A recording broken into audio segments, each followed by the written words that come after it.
Ongi et Tori à vous, ou bienvenue dans la langue basque. Donc bienvenue à vous à bord sur le vaisseau du flot de l'histoire pour profiter des vents favorables de l'histoire, de la connaissance du Pays basque, de la France, de la politique, de la géopolitique. Comme les oreilles, comment ça? Qu'est-ce que j'ai dit encore? Des bêtises? Qu'est-ce qui passe? C'est trop fort? On est trop fort ce matin? Ouais, qu'est-ce que j'ai fait? Tu veux que je recommence? Comment ça mes oreilles? Ça avait l'air incroyable. Une grosse révélation dans ce live. Il se peut que je fasse des révélations dans ce live. C'est possible, hein, je sais pas, hein. On verra, hein. On verra, peut-être, peut-être. Oui, il y en a qui savent certaines choses.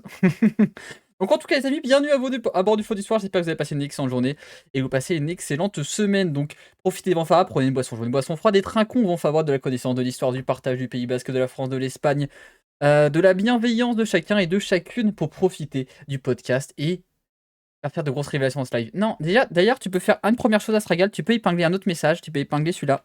Hop. Le lien pour envoyer chez le podcast de Yannick Revel, parce que Yannick Revel, on va en parler tout à l'heure, il est podcasteur du Pays basque. De passer en mute à un micro ouvert, c'est particulièrement fort. Ah oui, ça oui, je veux bien te le cacher sans avoir été prévenu, effectivement. Ça change des trucs. Donc en tout cas les amis, aujourd'hui, on va vous parler de l'histoire du Pays basque, et une fois n'est pas coutume. Pourquoi on est là? Parce que du coup, Yannick adore le Pays basque, moi j'adore le Pays basque, moi je suis d'origine basque, peut-être que je vous ferai une révélation à un moment donné, mais ça c'est peut-être, je sais pas, ça dépend si vous êtes sage ou pas.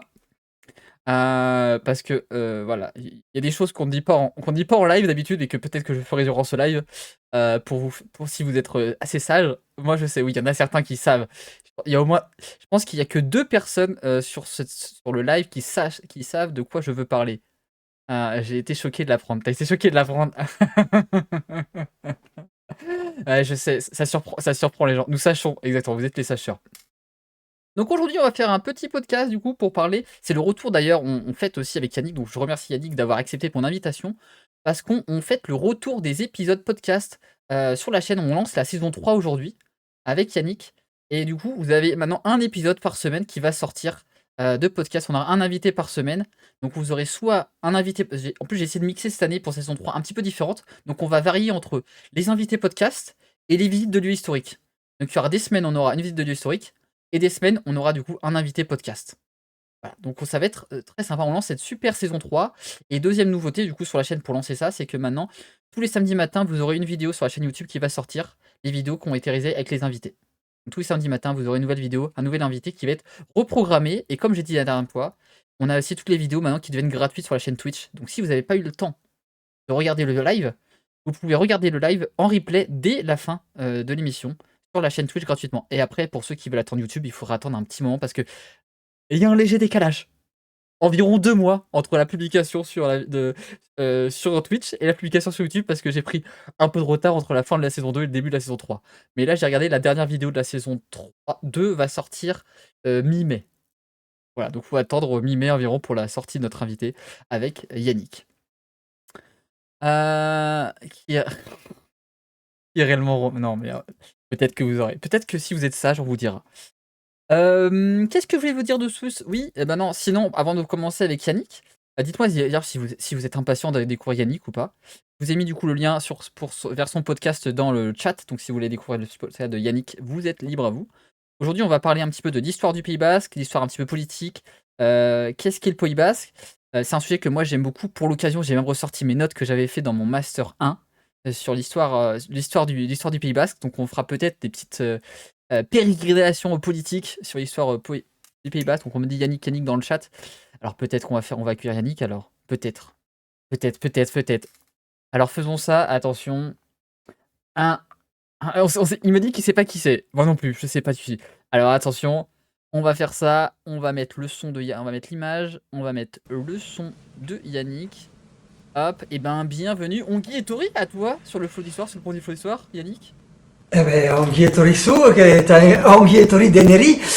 Bonjour à tous, bienvenue à tous. Donc, je m'appelle Yannick Revel, comme tu l'as dit, et je suis ravi. Je te remercie vraiment de m'avoir invité à participer à ce Twitch aujourd'hui. Eh ben parfait, ça fait plaisir. Et on est dit, oula, dans le chat, il y en a qui ont dit, on me dit, alors faut que je remonte un petit peu, ouais, j'ai baissé un petit peu parce que je pense qu'il était un peu élevé. On me dit, Ezine, Doute, Kit, Sharon, Equitaldia. Aztekeo. Ouais, alors là, j'ai pas tout compris, mais je vois pas en fait. Moi, je n'ai pas l'interface Twitch là Alors, de mon côté, alors donc je attends. vois pas ce qu'il y a Attends, écrit. attends. Je vais te le copier dans le chat de. T'as un petit chat là où on est. Ouais. Je l'ai mis dans le chat. T'as un chat. Ah, d'accord, ok. Voyons ça. Et c'est nous, Ah, je ne peux plus attendre. Je ne peux plus attendre pour que ça commence, quoi. D'accord. Il y a quelqu'un qui est très impatient, effectivement, de nous écouter, apparemment. Eh ben, ça fait plaisir. Bah, pour te présenter un petit peu rapidement, tu me diras si tu veux ajouter quelque chose. Bien sûr. Notre ami Yannick Revel, il est journaliste freelance. Il couvre un petit peu les sujets de l'actualité du Pays Basque pour la presse locale et la presse spécialisée.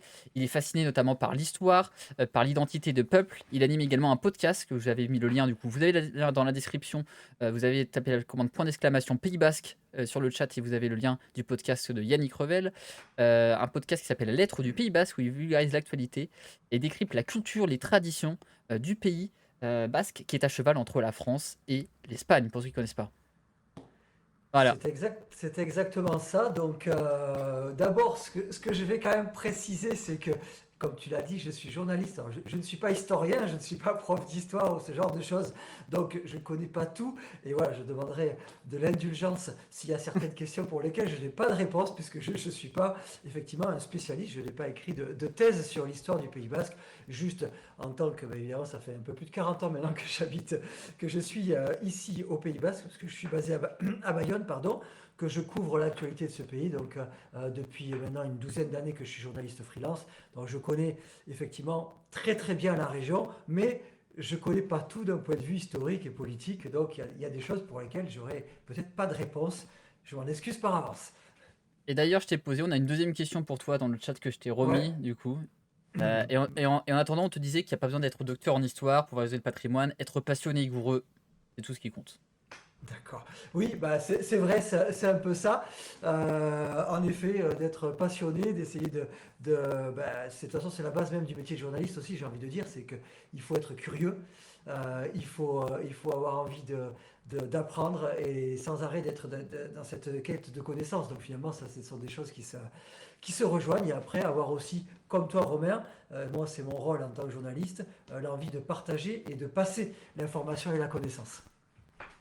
Alors, je sais pas si t'as vu, bon, on a dit une deuxième petite phrase en bas que je t'ai partagée. Je l'ai vu, par contre, voilà, non, mais ce que je me dis, c'est qu'on va pas passer Non, l'émission à parler en euskara, c'est surtout ça, la c'est- langue des Basques, parce que je pense qu'il n'y aurait pas grand monde qui comprendrait sinon. non, c'était juste la deuxième. On a dit une deuxième pour la route pour finir et après on repasse en français.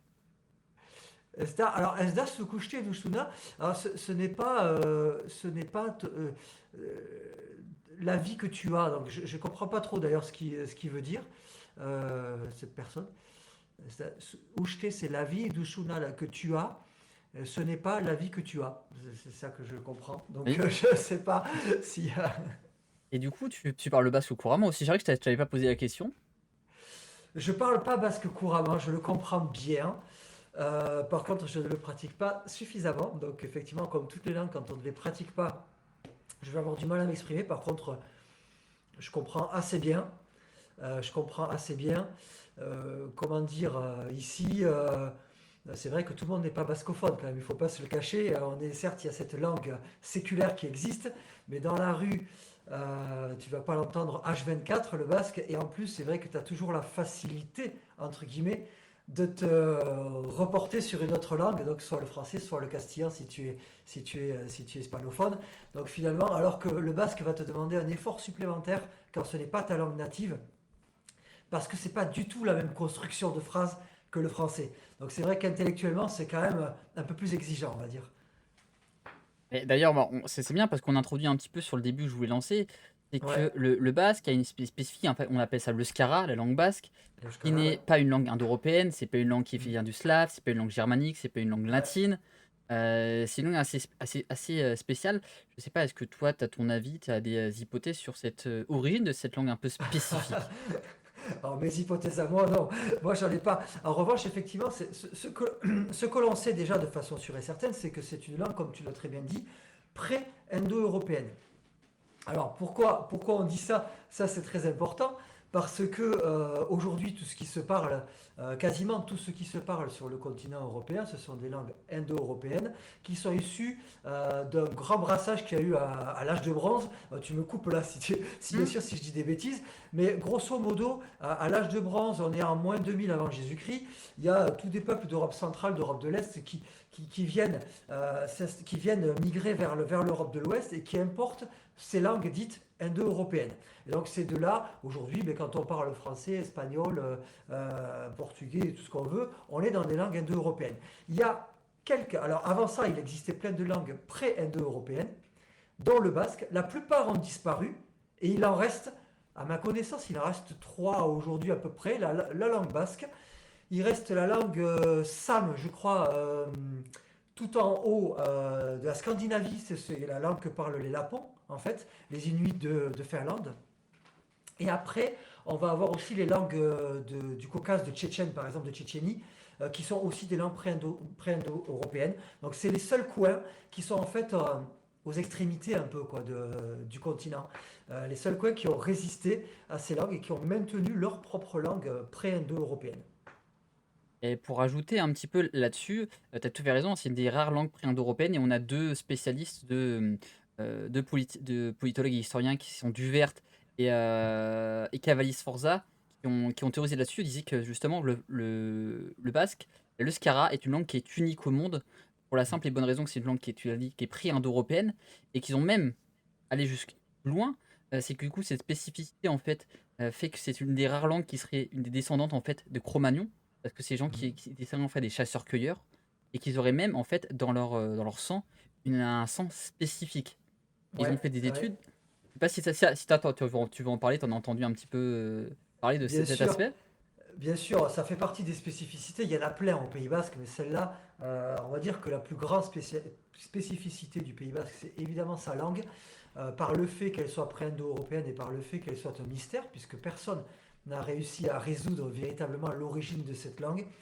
Alors, il y a certaines études qui avaient montré, et d'ailleurs je parlais tout à l'heure de langue pré-indo-européenne du côté du Caucase, et certaines études avaient montré des grandes similitudes de mots avec la langue qui est parlée en Géorgie, dans le géorgien. Donc voilà, il y avait des similitudes là, et là aussi ça se comprend, puisque effectivement il y a une langue là-bas pré-indo-européenne, comme nous, comme ici au Pays Basque. Donc on a cet aspect-là, et effectivement l'autre aspect qui explique pourquoi cette langue s'est maintenue au fil des millénaires, c'est tout simplement parce que le peuple ne s'est pas mélangé et n'a pas été trop envahi, entre guillemets, dans le sens où on retrouve ça, et ça c'est vraiment factuel, on retrouve ça dans le rhésus sanguin, dans les groupes sanguins des personnes, où on a une prédominance, vraiment c'est une exception basque, avec une très très forte présence du groupe O, et même en particulier dans certains coins du groupe O-. Et on sait très bien que quand on mélange le O avec le A, c'est toujours le O qui s'efface. Quand on mélange le moins avec le plus, c'est toujours le moins qui s'efface. Et le fait d'avoir préservé vraiment le O-, ça prouve que, en tout cas, dans pas mal de coins du Pays Basque, on a eu vraiment un peuple qui est resté et qui a continué à procréer uniquement à l'intérieur de ce peuple, quoi.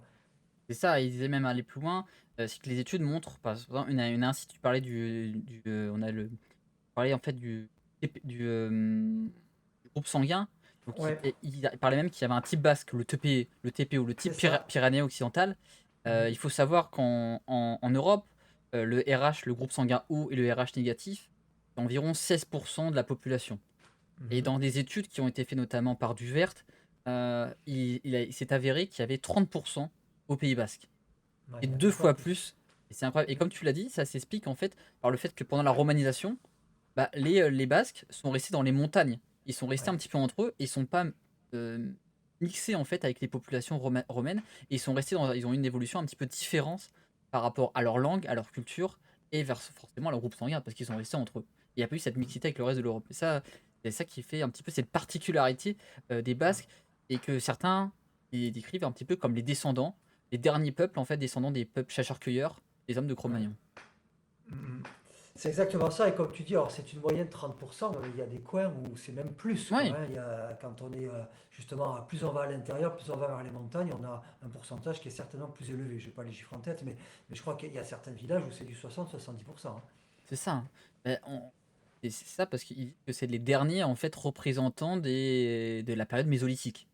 Ouais. Ce qui est assez fou et qui explique, hein, parce que c'est pas une langue non, un langue non indo-européenne, explique les particularités à la fois sanguins et linguistiques en fait du Pays Basque, et même quand tu parles dans tes podcasts, des spécificités, des symboles basques, nous-mêmes on n'est pas sûr de leur signification, quoi. On ne sait pas d'où ça vient, ce sont des interprétations. Mm. Alors après, comme tu l'as dit, on sait qu'il y a euh, alors, l'origine des Basques, on ne sait pas vraiment. Est-ce que c'est effectivement juste le peuple préhistorique qui était là et qui a continué? On sait juste qu'effectivement il y avait de la vie il y a très très longtemps au Pays Basque, puisque déjà dans des grottes comme les grottes d'Isturiz et Ossocelaya, que peut-être que tu connais du côté de Sarre, on a retrouvé donc des dessins, hein, sur ces grottes-là. Et ces grottes-là, elles sont datées entre 80 000 et moins 10 000 avant notre ère. Donc déjà, on sait que déjà, il y avait là une présence humaine, il y avait donc peut-être des ascendants des Basques aujourd'hui qui vivaient ici sur place. Après, qu'est-ce qui s'est passé? Ben, il s'est passé ce qu'on a décrit tout à l'heure, en 2000 avant Jésus-Christ, certes à l'âge de bronze, mais avec tout ce brassage de population, cette mixité, eh ben, finalement, elle n'a pas touché le Pays Basque. L'époque romaine, les Romains sont quand même arrivés jusqu'ici. Il y a quelques vestiges, mais très peu finalement comparé à d'autres régions. Mais par contre, on a une trace à l'époque romaine du Pays Basque, puisque déjà dans certains écrits romains, on parlait de la Basconie à l'époque, de cette terre donc était décrite comme ça. Et c'est après, à partir du Moyen Âge, qu'on commence à avoir un peu plus de traces, notamment avec un écrivain, peut-être que tu le connais, toi, c'était Jean Froissart, qui faisait qui était un chroniqueur donc du monde médiéval, hein. Là, il a un célèbre livre du XIVe siècle où lui, il fait mention de la terre des Basques à l'intérieur de ce bouquin. Donc déjà, on avait quand même identifié qu'il y avait une spécificité sur ce coin-là. Il y avait des gens qui étaient peut-être pas comme les autres à cet endroit-là, quoi. Alors, après, ben, comme vous le savez, on l'a dit, ce peuple-là, il est installé des deux côtés de la montagne. À ce moment-là, on a encore des guerres entre des royaumes. C'est pas défini comme aujourd'hui, hein, avec la France et l'Espagne d'un côté. On avait le royaume de Navarre qui était là. Enfin, il y avait une grande partie du Pays Basque actuel. En fait, c'était le royaume de Navarre, ce qu'on appelait le royaume de Navarre, qui avait une partie côté français actuellement et une grande partie côté espagnol. Tout ça ben, a été clarifié par le traité des Pyrénées en 1659. 1659, on signe ce fameux traité des Pyrénées qui va tracer la frontière définitive entre le royaume de France et le royaume d'Espagne. Et c'est à partir de là que le peuple basque va vraiment se retrouver divisé avec côté nord. Donc on appartient au royaume français, plus tard donc la République française, et côté sud, on dépend du royaume d'Espagne. Et ce fameux traité des Pyrénées qui va donner lieu en 1660, donc juste l'année d'après, au mariage entre Louis XIV et l'infante d'Espagne, Marie-Thérèse d'Espagne, à Saint-Jean-de-Luz, donc au Pays Basque, ici, Pays Basque côté nord, côté français. Et je rappelle aussi, merci pour les explications, là je montrais en même temps une carte du Pays Basque pour montrer la Ouais, séparation qu'on a vraiment. La majeure partie basque qui est en Espagne, il est la partie la plus tout à mineure, fait. avec les trois provinces, la Labour, la Soule et la Basse-Navarre qui sont en France. De l'autre côté, on a la Basse-Navarre, la Navarre, la Laval, la Biscaye et la Huisposca qui sont du côté espagnol. Et du coup, aussi, je peux préciser, si les gens, j'ai pas précisé au début du live, mais si vous avez une question, si vous avez une remarque, quelque chose que vous voulez qu'on précise, je vous invite vraiment à les poser. On est là aussi pour ça, pour interagir avec vous. Dans le chat, je regardais un petit peu ce qui s'est passé dans le chat. On nous dit que je vois plus la pelote basque et autres sports de ce style. C'est vrai qu'on en parlera peut-être Mm, après des sports un bien petit peu sûr. basques, quand on va faire le topo historique. On vous invite à repasser ça. Des bateaux, des drapeaux à vos marques, répand. Moi, je sais pas si. Moi, j'ai un événement qui est un petit peu marquant pour l'intégration Là, tu as parlé de la traçation de la frontière. Mhm. Sur. En fait, c'est l'intégration des Basques au royaume de Castille. Je sais pas si tu seras peut-être d'accord avec moi ou pas, hein. Moi, si t'es pas d'accord avec moi, je suis prêt à en discuter. Mais je voyais bientôt la victoire en 1200 de l'armée castillane sur la Lava, qui Mhm. fait passer la Guisposca sous la domination castillane qui, commence la conquête des Bascons, qui sont un petit peu les ancêtres C'est ça. des Basques. Je sais pas si un petit peu Mhm. on peut peut-être à partir de ce point de vue-là, pour pas remonter non plus trop loin non plus. Alors, Comme... de l'autre côté, effectivement, alors moi, je vais parler souvent, on va juste parler quand même jargon. Alors, je Hein. vais reprendre effectivement ce que tu as dit. En effet, la plus grosse majorité du Pays Basque, c'est côté sud, côté espagnol. On va dire qu'il y a grosso modo 90% du Pays Basque est côté espagnol, 10% côté français. Et c'est pareil en termes de population. On a 3 300 000 aujourd'hui habitants, donc 300 000, 320 000 Pays Basque français et 3 millions Pays Basque espagnol. Donc évidemment, le poids n'est pas le même, mais ça on reviendra plus tard là-dessus. Autre chose, vous allez m'entendre dire souvent dans mes mots, c'est vrai qu'ici au Pays Basque, on parle rarement de Pays Basque français ou de Pays Basque espagnol, puisque pour nous, le Pays Basque forme qu'un. Donc pour différencier les deux, on va parler de Pays Basque Nord ou de Pays Basque Sud. Donc le Pays Basque Nord étant la partie française, le Pays Basque Sud étant la partie espagnole. Donc si vous m'entendez dire côté nord, côté sud, voilà, ça veut dire en fait côté français, côté espagnol. Ou alors, on entend dire en côté nord, ça veut dire ipar en basque, donc on va dire iparalde côté nord, et côté sud, egoalde côté sud. C'est vraiment les termes qu'on emploie ici. Bon, moi pour simplifier, je dirais parfois pays basque français ou espagnol, mais souvent, vous m'entendrez plutôt dire côté sud ou côté nord, mais ça veut dire la même chose. Côté nord, côté français, et côté sud, côté espagnol. Donc effectivement, bon, comme tu l'as dit, côté français, il y a eu pas mal de vicissitudes historiques. Il y a eu premièrement la- effectivement toute une partie qui faisait partie du royaume de Navarre. Ensuite, il ne faut pas oublier que le reste du Pays Basque, tout ce qui était notamment le Labour, faisait partie de la province d'Aquitaine, du duché d'Aquitaine. Et le duché d'Aquitaine est devenu anglais. Donc ça veut dire que même à un moment donné, il y avait quand même une partie du Pays Basque qui appartenait à la couronne d'Angleterre, finalement. Côté sud, en revanche, côté espagnol, donc, ben, tu l'as très bien dit, euh, le Pays Basque a été intégré à un moment donné effectivement à la couronne d'Espagne, donc la couronne de Castille, qui devient plus tard le royaume d'Espagne. Et là-dessus, ils vont être intégrés, mais ils vont quand même maintenir des droits et une identité forte. Ils vont réussir à faire valoir ces droits-là, ces droits importants.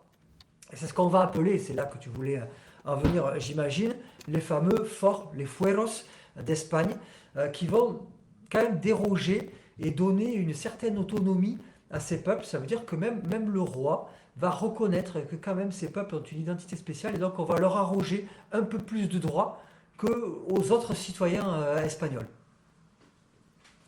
Ouais, alors moi je voulais en revenir là, mais je voulais passer. Tu t'es passé beaucoup plus vite que moi je voulais y aller à ce Oh, moment-là. pardon, vas-y. Mais non, non, moi ce que je voulais parler, c'est qu'on a cette, cette période où, du coup, comme on dit, par le royaume de Navarre, la conquête du royaume de Navarre s'est fait du coup avec les Bascons, qui sont les ancêtres des Basques, avec Ferdinand le catholique, qui a un petit peu Mhm. achevé l'intégration en 1512 du coup du royaume d'Espagne.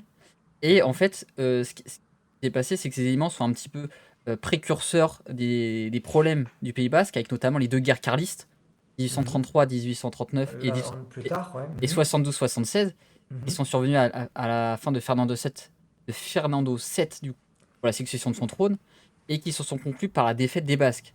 Et c'est cette... Ouais, c'est exactement ça. C'est vraiment la deuxième guerre carliste, c'est vraiment la naissance du nationalisme basque, elle est là. Ça, tu as entièrement raison de le dire, puisqu'en fait, cette deuxième guerre carliste, ce qui s'est passé, c'est que comme les Basques ont perdu, le royaume d'Espagne a décidé d'annuler tous les privilèges qui avaient été accordés à ces communautés, enfin à ces territoires basques. Et vraiment, la première revendication d'ailleurs, et ça on va peut-être le voir après, mais quand le père du nationalisme basque, donc Sabino Arana, qui est lui tout à la fin du 19e siècle, hein, en 1890-1895, dans ces années-là, crée le Parti national basque. La première revendication, c'est de revenir sur cette annulation justement des fueros et de retrouver ces privilèges perdus. Et on avait aussi, tu as mentionné les Fueros.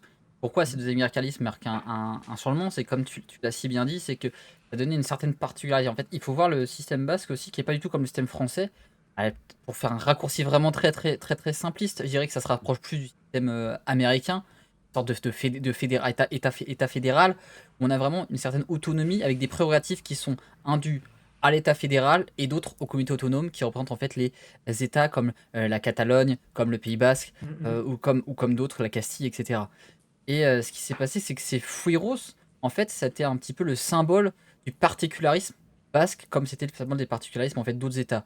Donc, par exemple, il y avait, c'était l'État Mandia qui disait les fueros sont les lois libres et originelles des États basques, indépendantes, avec une authentique constitution. C'est la première fois où les Basques s'étaient réunis pour avoir une loi qui légitimait leur État en tant que peuple différent, avec une nation, une culture et des traditions différentes de l'État castillan. On parle souvent de l'Espagne, mais faut pas oublier de mentionner que l'État espagnol, c'est pas l'Espagne pour tout le monde, mais c'est vraiment la Mm. Castille. C'est le castillan, la langue principale Ouais. de l'Espagne, avec notamment on a le catalan pour la Catalogne et le basque pour le Pays basque. Alors, c'est très important, effectivement, tout ce que tu dis là, parce que pour bien comprendre la problématique basque, il faut vraiment bien comprendre que le Pays basque est divisé sur deux États qui ont deux organisations extrêmement différentes. Donc en France, c'est l'unité, l'État jacobin, avec vraiment la même loi qui s'applique partout et pour tous. En Espagne, pardon, de l'autre côté, en Espagne, on a un État quasi fédéral, effectivement, peut-être pas aussi poussé que les États-Unis, mais qui va se rapprocher un peu des Länder allemands, par exemple. Donc ça veut dire que chaque communauté autonome, c'est comme si nous, nos régions en France, c'était des communautés autonomes là-bas, et elles n'ont pas toutes les mêmes droits, elles n'ont pas toutes. Par exemple, le SMIC n'est pas le même partout en Espagne. Si on habite en Andalousie, on n'a pas le même SMIC que si on habite au Pays Basque, par exemple. Et il y a plein d'autres choses comme ça. Et il faut savoir que il y a trois régions, trois communautés pardon, autonomes espagnoles qui ont des droits supérieurs aux autres. C'est l'Euskadi, donc, qui représente trois provinces basques. La Navarre, qui est aussi une des provinces basques, mais qui est une communauté à part entière, qui elle aussi a son fort historique et donc a ses privilèges. Et la Catalogne également, qui a ses privilèges. Alors qu'est-ce qu'ils ont comme privilèges plus que les autres? C'est que par exemple, quand on va dans ces communautés autonomes-là, si vous voyagez en Espagne, si vous y allez, vous verrez par exemple quelque chose de très surprenant, c'est qu'au Pays Basque comme en Catalogne, ils ont leur propre police par exemple. Ce que vous ne voyez pas ailleurs dans les autres régions. Dans les autres régions d'Espagne, il y a la Guardia Civile qui est la police espagnole classique, mais on ne va pas avoir à côté une autre police propre au territoire sur lequel on est. Donc ils ont leur propre police, ils ont leur propre impôt, et ça quand on arrive à déléguer à un territoire de lever l'impôt, c'est quand même vraiment un pouvoir régalien très fort. On délègue le pouvoir de police, le pouvoir d'impôt. Donc c'est vraiment des choses qui normalement sont centralisées dans un État. Donc c'est vraiment quelque chose de très fort. Et voilà, il y a uniquement trois communautés en Espagne qui ont ce privilège-là. Donc c'est très important. Ensuite, aussi pour bien comprendre par rapport aux langues, ce que tu disais, alors il y a plusieurs langues, c'est vrai que le castillan est la langue unitaire d'espagnol, mais par contre, les autres langues sont érigées au même rang que le castillan en langue officielle dans la constitution espagnole. Ça veut dire qu'il y a quatre langues officielles en Espagne. Il y a le castillan, il y a le basque, il y a le catalan et il y a le galicien également, qui est une langue officielle. Si on va en Galice, au Parlement de Galice, ils parlent galicien également. Il y a du double affichage dans les administrations et autres. Et avant de conclure, parce qu'on avait une question là-dessus, il y a Ouais. aussi pour dire que pour montrer que c'est vraiment un État très fédéralisé avec une autonomie Ouais, très particulière. Par exemple, le Pays-Bas, c'est une des principaux poumons économiques de l'Espagne et même d'Europe. Ça fait partie mhm, aujourd'hui des 5-6 régions les tout à plus fait. riches d'Europe. Donc c'est pour ça que c'est une importance vitale pour l'Espagne de conserver le Pays Basque en son sein. Mais ils ont délégué, comme dit, le pouvoir politique, parce qu'il y a des élections qui sont faites. Il y a un pouvoir du coup de police qui est fait, mais aussi un pouvoir judiciaire qui est présent au Pays Basque. Et on avait une question, est-ce que tu avais des informations sur les droits qui sont vraiment dévolus au Pays Basque par rapport à la communauté espagnole? Ben, c'est ce que je viens de dire, c'est le droit d'avoir sa propre police, le droit de lever ses propres impôts. Ça, c'est vraiment quelque chose de très fort que les autres provinces, que les autres communautés, pardon, les autres communautés autonomes n'ont pas. Donc déjà, ça, c'est une différence. Après, les autres différences, c'est juste, ben, comme tu l'as dit, il y a ça, c'est chaque communauté autonome a son propre parlement. Donc là-dessus, ça change pas trop. Ben, en revanche, comme tu l'as dit, c'est une région riche. C'est une des deux régions les plus riches. Donc il y a Madrid, il y a la Catalogne et le Pays Basque sont les trois régions les plus riches d'Espagne. Et donc, du coup, bah, le SMIC est quasiment le double, par exemple, par rapport à l'Andalousie. Si on va en Extrémadure ou en Andalousie, on a des SMIC à 700 euros. Ici, en Euskadi, le SMIC doit être à 1200 euros, par exemple. Donc, il y a quand même une grosse différence, par exemple, à ce niveau-là. Donc, c'est vrai que bah, les citoyens n'ont pas les mêmes droits. Dans l'éducation aussi, on n'a pas les mêmes programmes scolaires, on n'a pas les mêmes bouquins si on est élève à Bilbao ou si on est élève à Séville. Par exemple, ben, la langue basque, chaque, chaque élève, quand on est de l'autre côté, hein, je parle là vraiment côté espagnol, alors surtout dans la province de Euskadi, dans la communauté autonome d'Euskadi, on n'a que 1%, alors j'ai vérifié les chiffres en plus avant de commencer le live, on a 1% des élèves qui font un cursus sans avoir du basque dans leur cursus. 1%, c'est que dalle. Donc en réalité, ils ont un menu un peu à la carte, ils choisissent la formule A, B ou D. Donc il y a plusieurs formules. Soit tu choisis une formule avec 50% de castillan, 25% de basque, 25% d'anglais. Soit tu choisis une formule avec grosso modo un tiers basque, un tiers anglais, un tiers castillan. Soit tu choisis une formule avec majorité bascophone et un quart d'anglais, un quart d'espagnol, ou soit tu choisis une formule sans du tout, sans aucun euskara. Alors, sans euskara, il n'y a que 1%, et il faut savoir que la majorité, mais la grande majorité, c'est entre 70 et 80%, font la formule où c'est le basque qui est majoritaire. Donc c'est vraiment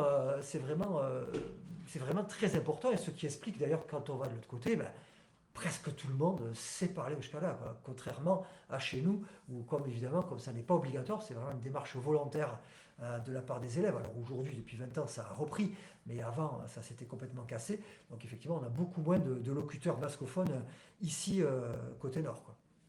Et ça m'a introduit sur, je sais pas, sur l'aspect de la culture qui est notamment introduite par Sabino Arana. Ouais. Je pense qu'on peut en parler. Alors, je vais m'excuser par avance pour les propos que je vais dire, parce que c'est les propos de Sabino Arana. Sabino Arana, c'est Je, 1865-1903. je vois là où tu vas aller. Voilà. Donc, je vais m'excuser par avance pour ce que je vais dire, parce que ce sont les propos d'instigateur en Ouais. fait de la doctrine qui est un peu le nationaliste basque fondateur en fait du Partido Nacionalista Vasco, le PNV, donc le Parti nationaliste basque, et qui avait des propos assez durs en fait contre l'Espagne castillane. Il faut remettre en contexte que les Basques, j'ai utilisé des mots qu'on n'a plus le droit d'utiliser, je préviens quand même. J'essaie d'introduire pour pas hésiter tout de suite, mais qui en fait va être là pour un peu unifier les Basques sous une seule, même bannière. Parce que en fait, ce qui faisait en fait, qui a été dit par certains auteurs comme Latemandia, c'est que les Basques, ils avaient besoin pour exister et continuer à exister d'avoir une culture, une population qui adhère à une culture populaire, des us et des coutumes qui lui sont propres et protéger ses valeurs. Et encore aujourd'hui, et l'histoire leur a donné par la suite raison qu'ils avaient besoin de se sentir en fait impliqués dans une communauté qui se ressemble et qui s'assemble. Et du coup, notre ami Sabino Arana, il a dit la race basque est originale et inclassable.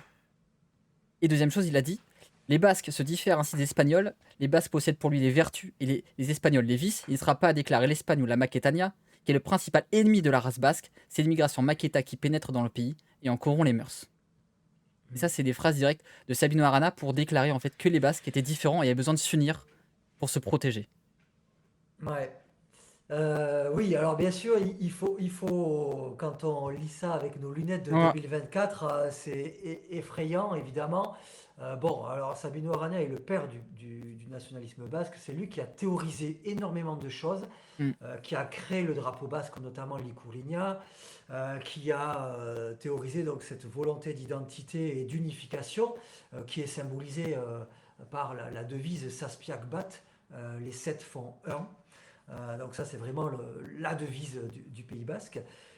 Et c'est vrai que ben, pourquoi il dit race pure? Bon, je vais aller jusqu'au bout, même si effectivement, mais pour que tout le monde comprenne, mais c'est vrai que c'est pas, évidemment, on n'est pas d'accord avec ça, hein, mais c'était ça, c'est qu'en fait, lui considérait ben, que le sang basque était pur parce que tout simplement, il n'avait pas été souillé par, comme le sang espagnol, par l'immigration mort et par l'occupation mort à l'époque, quand pendant 7 siècles, l'Espagne est devenue donc royaume andalou occupé par les morts. Donc ça, c'est moi, lui, bien entendu. On ne les approuve pas, c'est évident. Mais c'est vrai que c'était pour dire que nous, on est une race à part. Voilà, on n'est pas comme eux. En gros, c'était ça, sa manière de parler. Et c'est à partir de là que donc se sont théorisées beaucoup de choses. Euh, Comme j'ai dit, le drapeau, un hymne musical, une devise, un basque unifié après pour pouvoir l'enseigner aussi. Ça, c'est très important parce qu'en fait, c'était une langue 100% orale. Donc, elle ne se parlait pas de la même façon si on était à Moléon ou si on était à Bilbao ou si on était à Saint-Sébastien, par exemple. Il y avait des mots différents, même des fois on dit des mots différents quand on passe, quand on va de l'autre côté et qu'on parle, on va prononcer des choses de façon différente. Donc, ils ont dit, bon, stop, on va enseigner les choses pour les transmettre, pour qu'elles survivent à tout ça. Et donc, on a créé ce qu'on appelle le basque, le batoua, le basque unifié. Et grâce au Batoua, donc c'est celui qui est enseigné dans les écoles, dans les ikastolas et dans les écoles publiques aussi. Et c'est celui qui permet de se comprendre, que l'on soit des 7 provinces du Pays Basque, voilà, avec ce Batoua-là, tout le monde peut parler le même basque. Donc c'est ça, c'est ça qu'il a entrepris essentiellement, quoi. C'est vraiment de travailler sur ces symboles, de travailler sur cette identité, parce que, comme on l'a dit tout à l'heure, on est à l'époque où d'un côté, les guerres carlistes ont fait que ils sont en train de perdre ces avantages et ils se rendent compte qu'il faut vraiment une identité forte pour pouvoir faire perdurer tout ça.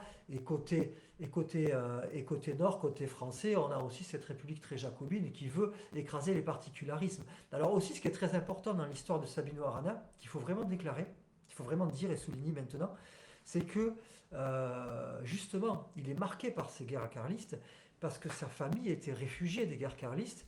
Il a fui son Bilbao natal pour s'installer où? Pour s'installer à Saint-Jean-de-Luz. Donc il finit, je crois, son lycée du côté de Saint-Jean-de-Luz. Donc il a très tôt une vision déjà du Pays Basque des deux côtés de la frontière. Parce que il a été, ben voilà, il est né du côté sud et après il a fait ses études côté nord. Donc lui, il a cette vision globale et il veut unifier tout ça. Et pour ceux qui n'ont pas mis, je vais remettre encore un peu de contexte, pourquoi les propos sont assez durs vis-à-vis des Maquetas, du coup, de l'Espagne, l'Espagne castillane. C'est qu'on a les deux guerres carlistes, c'est du 133, du 139, et du 172, du 176. À partir de 76, c'est la défaite du Pays Basque qui perd en fait ces fueros qu'on a mentionné tout à l'heure, qui sont les droits et les coutumes et les libertés qu'avaient les Basques, d'être différents en fait du reste de l'Espagne. Donc en tant qu'entité en fait existentielle étatique qui n'existait plus en fait au sein de l'Espagne. Et il faut savoir en plus que le deuxième problème, c'est un peu comme les Kurdes, c'est qu'il s'est divisé en deux États, une partie en France, une partie en Espagne. Donc déjà qu'ils ont plus d'entités étatiques en Espagne et qu'ils n'en avaient pas en France, bah pour préserver une culture au sein d'un État, c'est extrêmement compliqué. Parce que forcément l'État a tout fait, et la suite encore plus, pour dissoudre les Basques dans l'entité castillane. Ouais, alors bien plus encore comme tu le dis, puisqu'après après on va avoir la guerre civile qui arrive en 1936-1939. Alors il faut savoir que à ce moment-là, les Basques essayent de reprendre vraiment, ils ont repris du poil de la bête, on va dire, notamment surtout côté Euskadi. Et ils ont tellement repris du poil de la bête avec cette guerre civile, ils se rangent du côté des républicains, donc plutôt la gauche, on va dire. Puisque bon, les autres, les franquistes étaient plutôt droite, extrême droite, hein, c'est une droite fasciste. Et donc ils se rangent de ce côté-là, ils reprennent des droits, ils vont même jusqu'à émettre leur propre monnaie. Il y a un temps où il y a carrément des billets de banque, banco, de la banque basque. Ils vont même jusqu'à émettre un passeport en Mm. 1937. Et c'est là qu'intervient, comme tu l'as dit tout à l'heure, ou je ne sais plus si c'était un aparté qu'on l'a dit tout à Mm. l'heure entre nous, le fameux bombardement de Guernica. Je pense que ça a été vraiment une punition extrême puisque Franco, il voit tout ça, il voit que au Pays Basque, il y a une résistance encore plus forte contre le franquisme. Il y a une résistance très forte à tel point que les mecs ils sont en train d'émettre un passeport, d'émettre de la monnaie, tout ça. Donc il appelle ses petits copains nazis et puis il leur dit s'il vous plaît, est-ce que vous pouvez pas aller bombarder pour moi cette poche de résistance que je n'arrive pas à annihiler. Et là donc intervient ce massacre, il n'y a pas d'autre mot, hein, cet énorme massacre de Guernica qu'on connaît tous via l'œuvre de Pablo Picasso. Et après, donc, puisque cette guerre, évidemment, c'est Franco qui la remporte, donc de 1939 à 1975 intervient une dictature très longue qui va avoir que de but que effectivement d'annihiler et d'anéantir cette culture basque, puisqu'on a une interdiction totale de tout, d'enseigner le basque, de parler basque dans la rue, de chanter en basque, d'écrire, de publier en basque. On brûle des bouquins en basque. Voilà, on est vraiment sous un régime comme les talibans. Hein, c'est vraiment, il n'y a pas d'autre chose. Pas le droit de danser, évidemment, parce que si on danse, on va véhiculer l'identité basque. Pas le droit de pas grand-chose, de partis politiques, c'est évident. Et ça va même plus loin, puisqu'il va même théoriser, Franco, la dilution du peuple basque en organisant en fait des migrations internes dans l'Espagne pour les chantiers de sidérurgie qu'il y a du côté de Bilbao, ce genre de choses-là. Il va faire venir des ouvriers d'Extrémadour, des ouvriers d'autres parties d'Espagne, d'Andalousie par exemple, pour les faire travailler là, en espérant que le peuple se métisse et que comme ça l'identité basque disparaisse avec le temps. Et moi, je vais revenir du coup peut-être sur la raison de Guernica, parce que Guernica, Ouais, on connaît, comme tu l'as mentionné, c'est le tableau de Picasso, on voit l'horreur des bombardements, c'est terrible ce qui s'est passé, ça marque vraiment la volonté de Franco d'exterminer, hein, clairement, la race basque, les Basques de l'Espagne. Mais il y a une raison particulière, en fait, ce choix de Guernica, parce que ça n'a pas été choisi au hasard, c'est pas Guernica, ils ont dit on va faire Guernica parce que ça va faire un super tableau pour Picasso. Non, c'est vraiment une raison très particulière. En fait, je vais remonter un petit peu en arrière sur ce qu'on a dit tout à l'heure, c'est sur les fueros. ouais. Les fueros qui étaient un petit peu l'assemblée locale qui permet d'avoir une certaine indépendance et une certaine en fait autonomie pour protéger les coutumes, les traditions et en fait d'avoir des droits spécifiques qui protégeaient. En gros, ces fueros, il y avait une tradition qui se faisait en fait au pied d'un arbre qui était situé en fait dans la ville de Guernica, où en fait on avait le roi qui allait en fait jurer allégeance aux provinces basques à cet endroit-là. Donc en fait, c'est le symbole au fait que les rois reconnaissaient en fait l'autonomie et l'existence même de la nation basque. Et le fait en fait d'avoir incendié cet endroit-là, ça marquait en fait que c'est la fin de la reconnaissance de l'Espagne, Mm. du Pays basque comme entité étatique indépendante. Et c'est assez fort en fait, parce que ça a montré en fait pour les nationalistes que en fait, il n'existait plus pour les Basques, c'était plus pour les Castillans, et qu'il fallait en fait se battre pour, pour survivre. Et pourquoi en fait c'était aussi important ces assemblées fueros? Parce que notamment on avait ces trois territoires qui étaient la Laval, la Biscaye et Guipuscoa, qui étaient en fait exemptés de certaines choses. Par exemple, il y avait l'absence de taxe royale, il y avait l'absence de droits de douane, absence de service militaire, qui était non obligatoire pour ces gens. Et on appelait ça les runtas generales, l'assemblée qui refusait en fait ce décret royal contrairement aux intérêts basques. Et on avait cet aspect-là qui a permis en fait aux Basques d'exister et d'avoir ces choses-là. Et notamment, Sabino Arana déclara: les rois basques ne possèdent ni de fait ni de droit les terres basques. Pour montrer que ces traditions forales étaient vraiment très importantes pour la culture, pour les traditions, pour les nationalistes basques, pour exister et continuer en fait à survivre. Et c'est pour ça qu'on appelait ça un petit peu le problème basque pour l'entité royale qui ne voulait pas de ce problème. Et oui, c'était effectivement une reconnaissance de cette particularité. Et comme tu l'as dit, frapper à Guernica, c'était pas un choix aléatoire, c'était pas par hasard, puisque la symbolique était très forte. On savait qu'en frappant là, on annulait un avantage historique vieux de plusieurs siècles, quoi. C'est ça. On a parlé un petit peu, c'est pour compléter un petit peu peut-être sur le territoire, parce on l'a mentionné rapidement sur la spécificité du territoire bas. Je sais pas si tu veux dire quelque chose dessus qui est quand même qui explique en partie en fait la situation.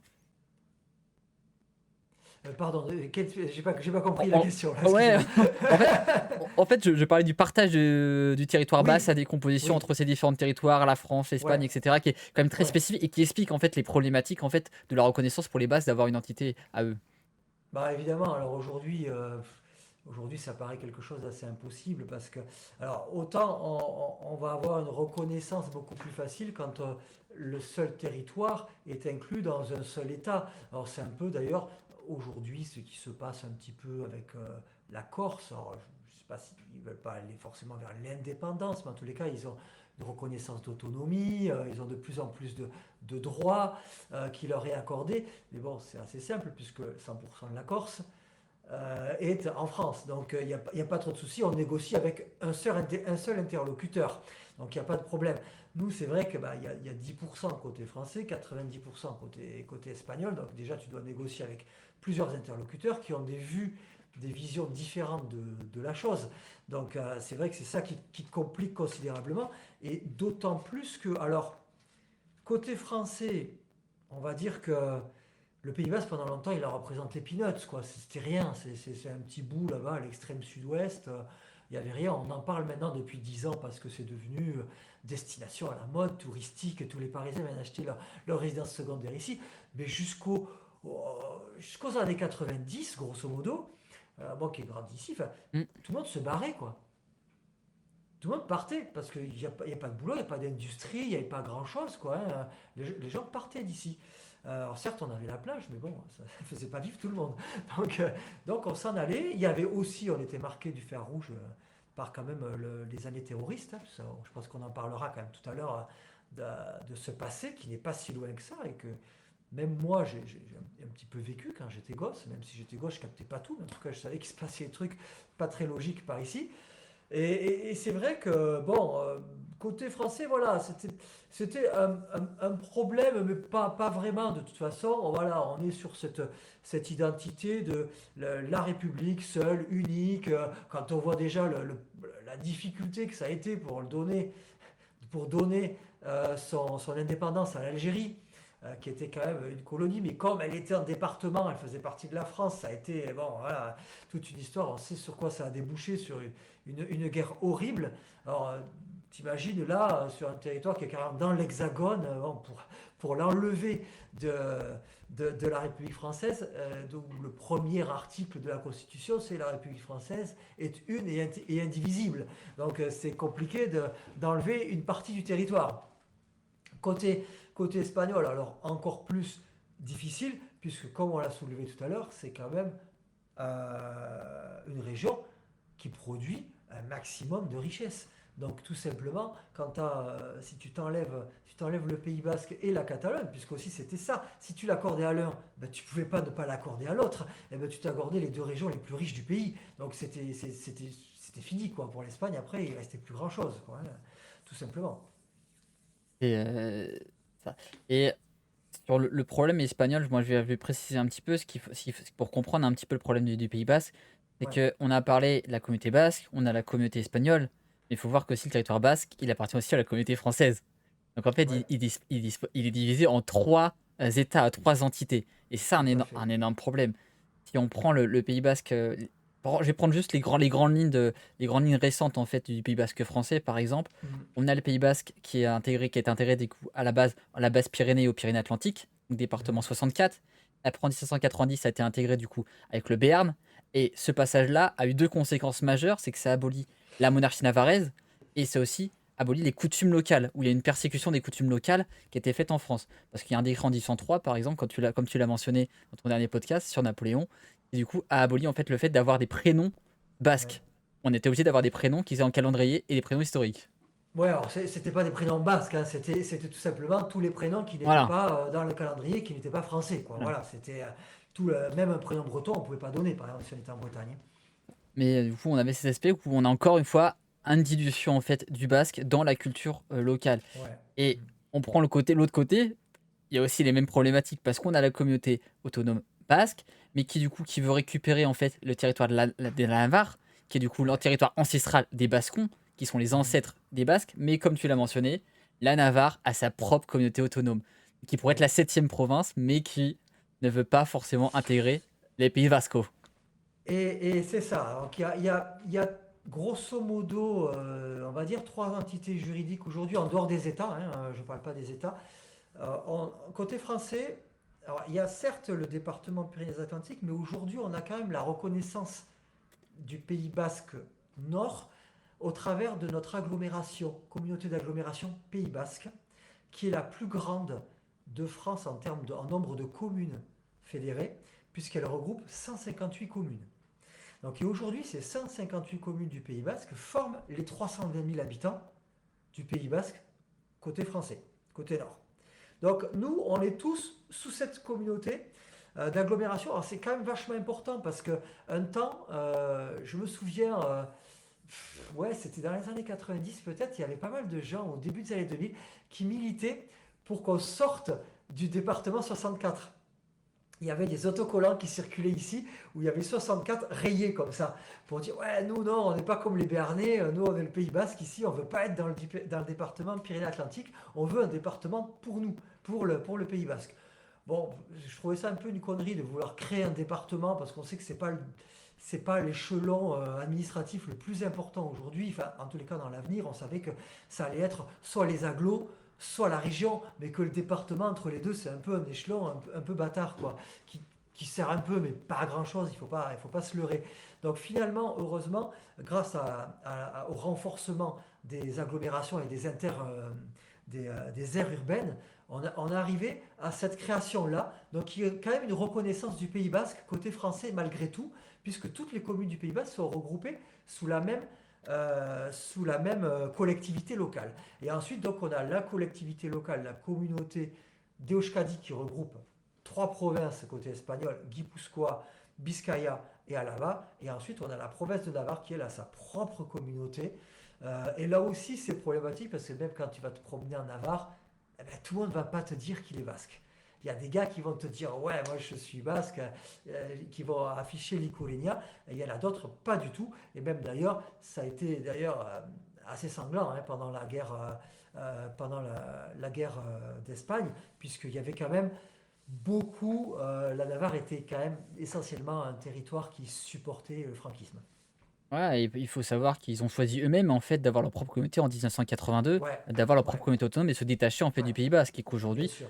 bah, c'est un problématique. Les Basques veulent les récupérer, mais les Navarrais en majorité ne veulent pas forcément. Ouais. Mais les Basques se considèrent comme vu que c'est leur territoire, et c'est leur territoire en fait historique, ils devraient appartenir au Pays Basque. C'est ça, c'est ça. Ben bon, après, géographiquement, on considère grosso modo que le Pays Basque, dans ces sept provinces, il est limité au nord par l'Adour et au sud par l'Ebre. Voilà, c'est les deux fleuves qui limitent. Et donc, dans cette fameuse carte d'Eschaleria, alors moi je parle plus d'Eschaleria plus que d'Euskadi, parce que l'Euskadi, c'est aussi cette communauté autonome qui ne regroupe que trois provinces finalement des sept. Donc, par contre, quand on parle d'Eschaleria, on parle vraiment des sept provinces. Eshkal voulant dire basque et ria pays, donc là on est vraiment sur le Pays basque des sept provinces. Et d'ailleurs ce qui est marrant, ce qui va unifier euh, les Basques, c'est vraiment la langue comme on l'a dit au départ, puisque pour parler d'un Basque, on va dire un Basque, on va l'appeler Euskaldun. Et un Euskaldun, c'est littéralement celui qui parle basque. Donc c'est comme ça que se définit vraiment un Basque, par l'appropriation de la langue.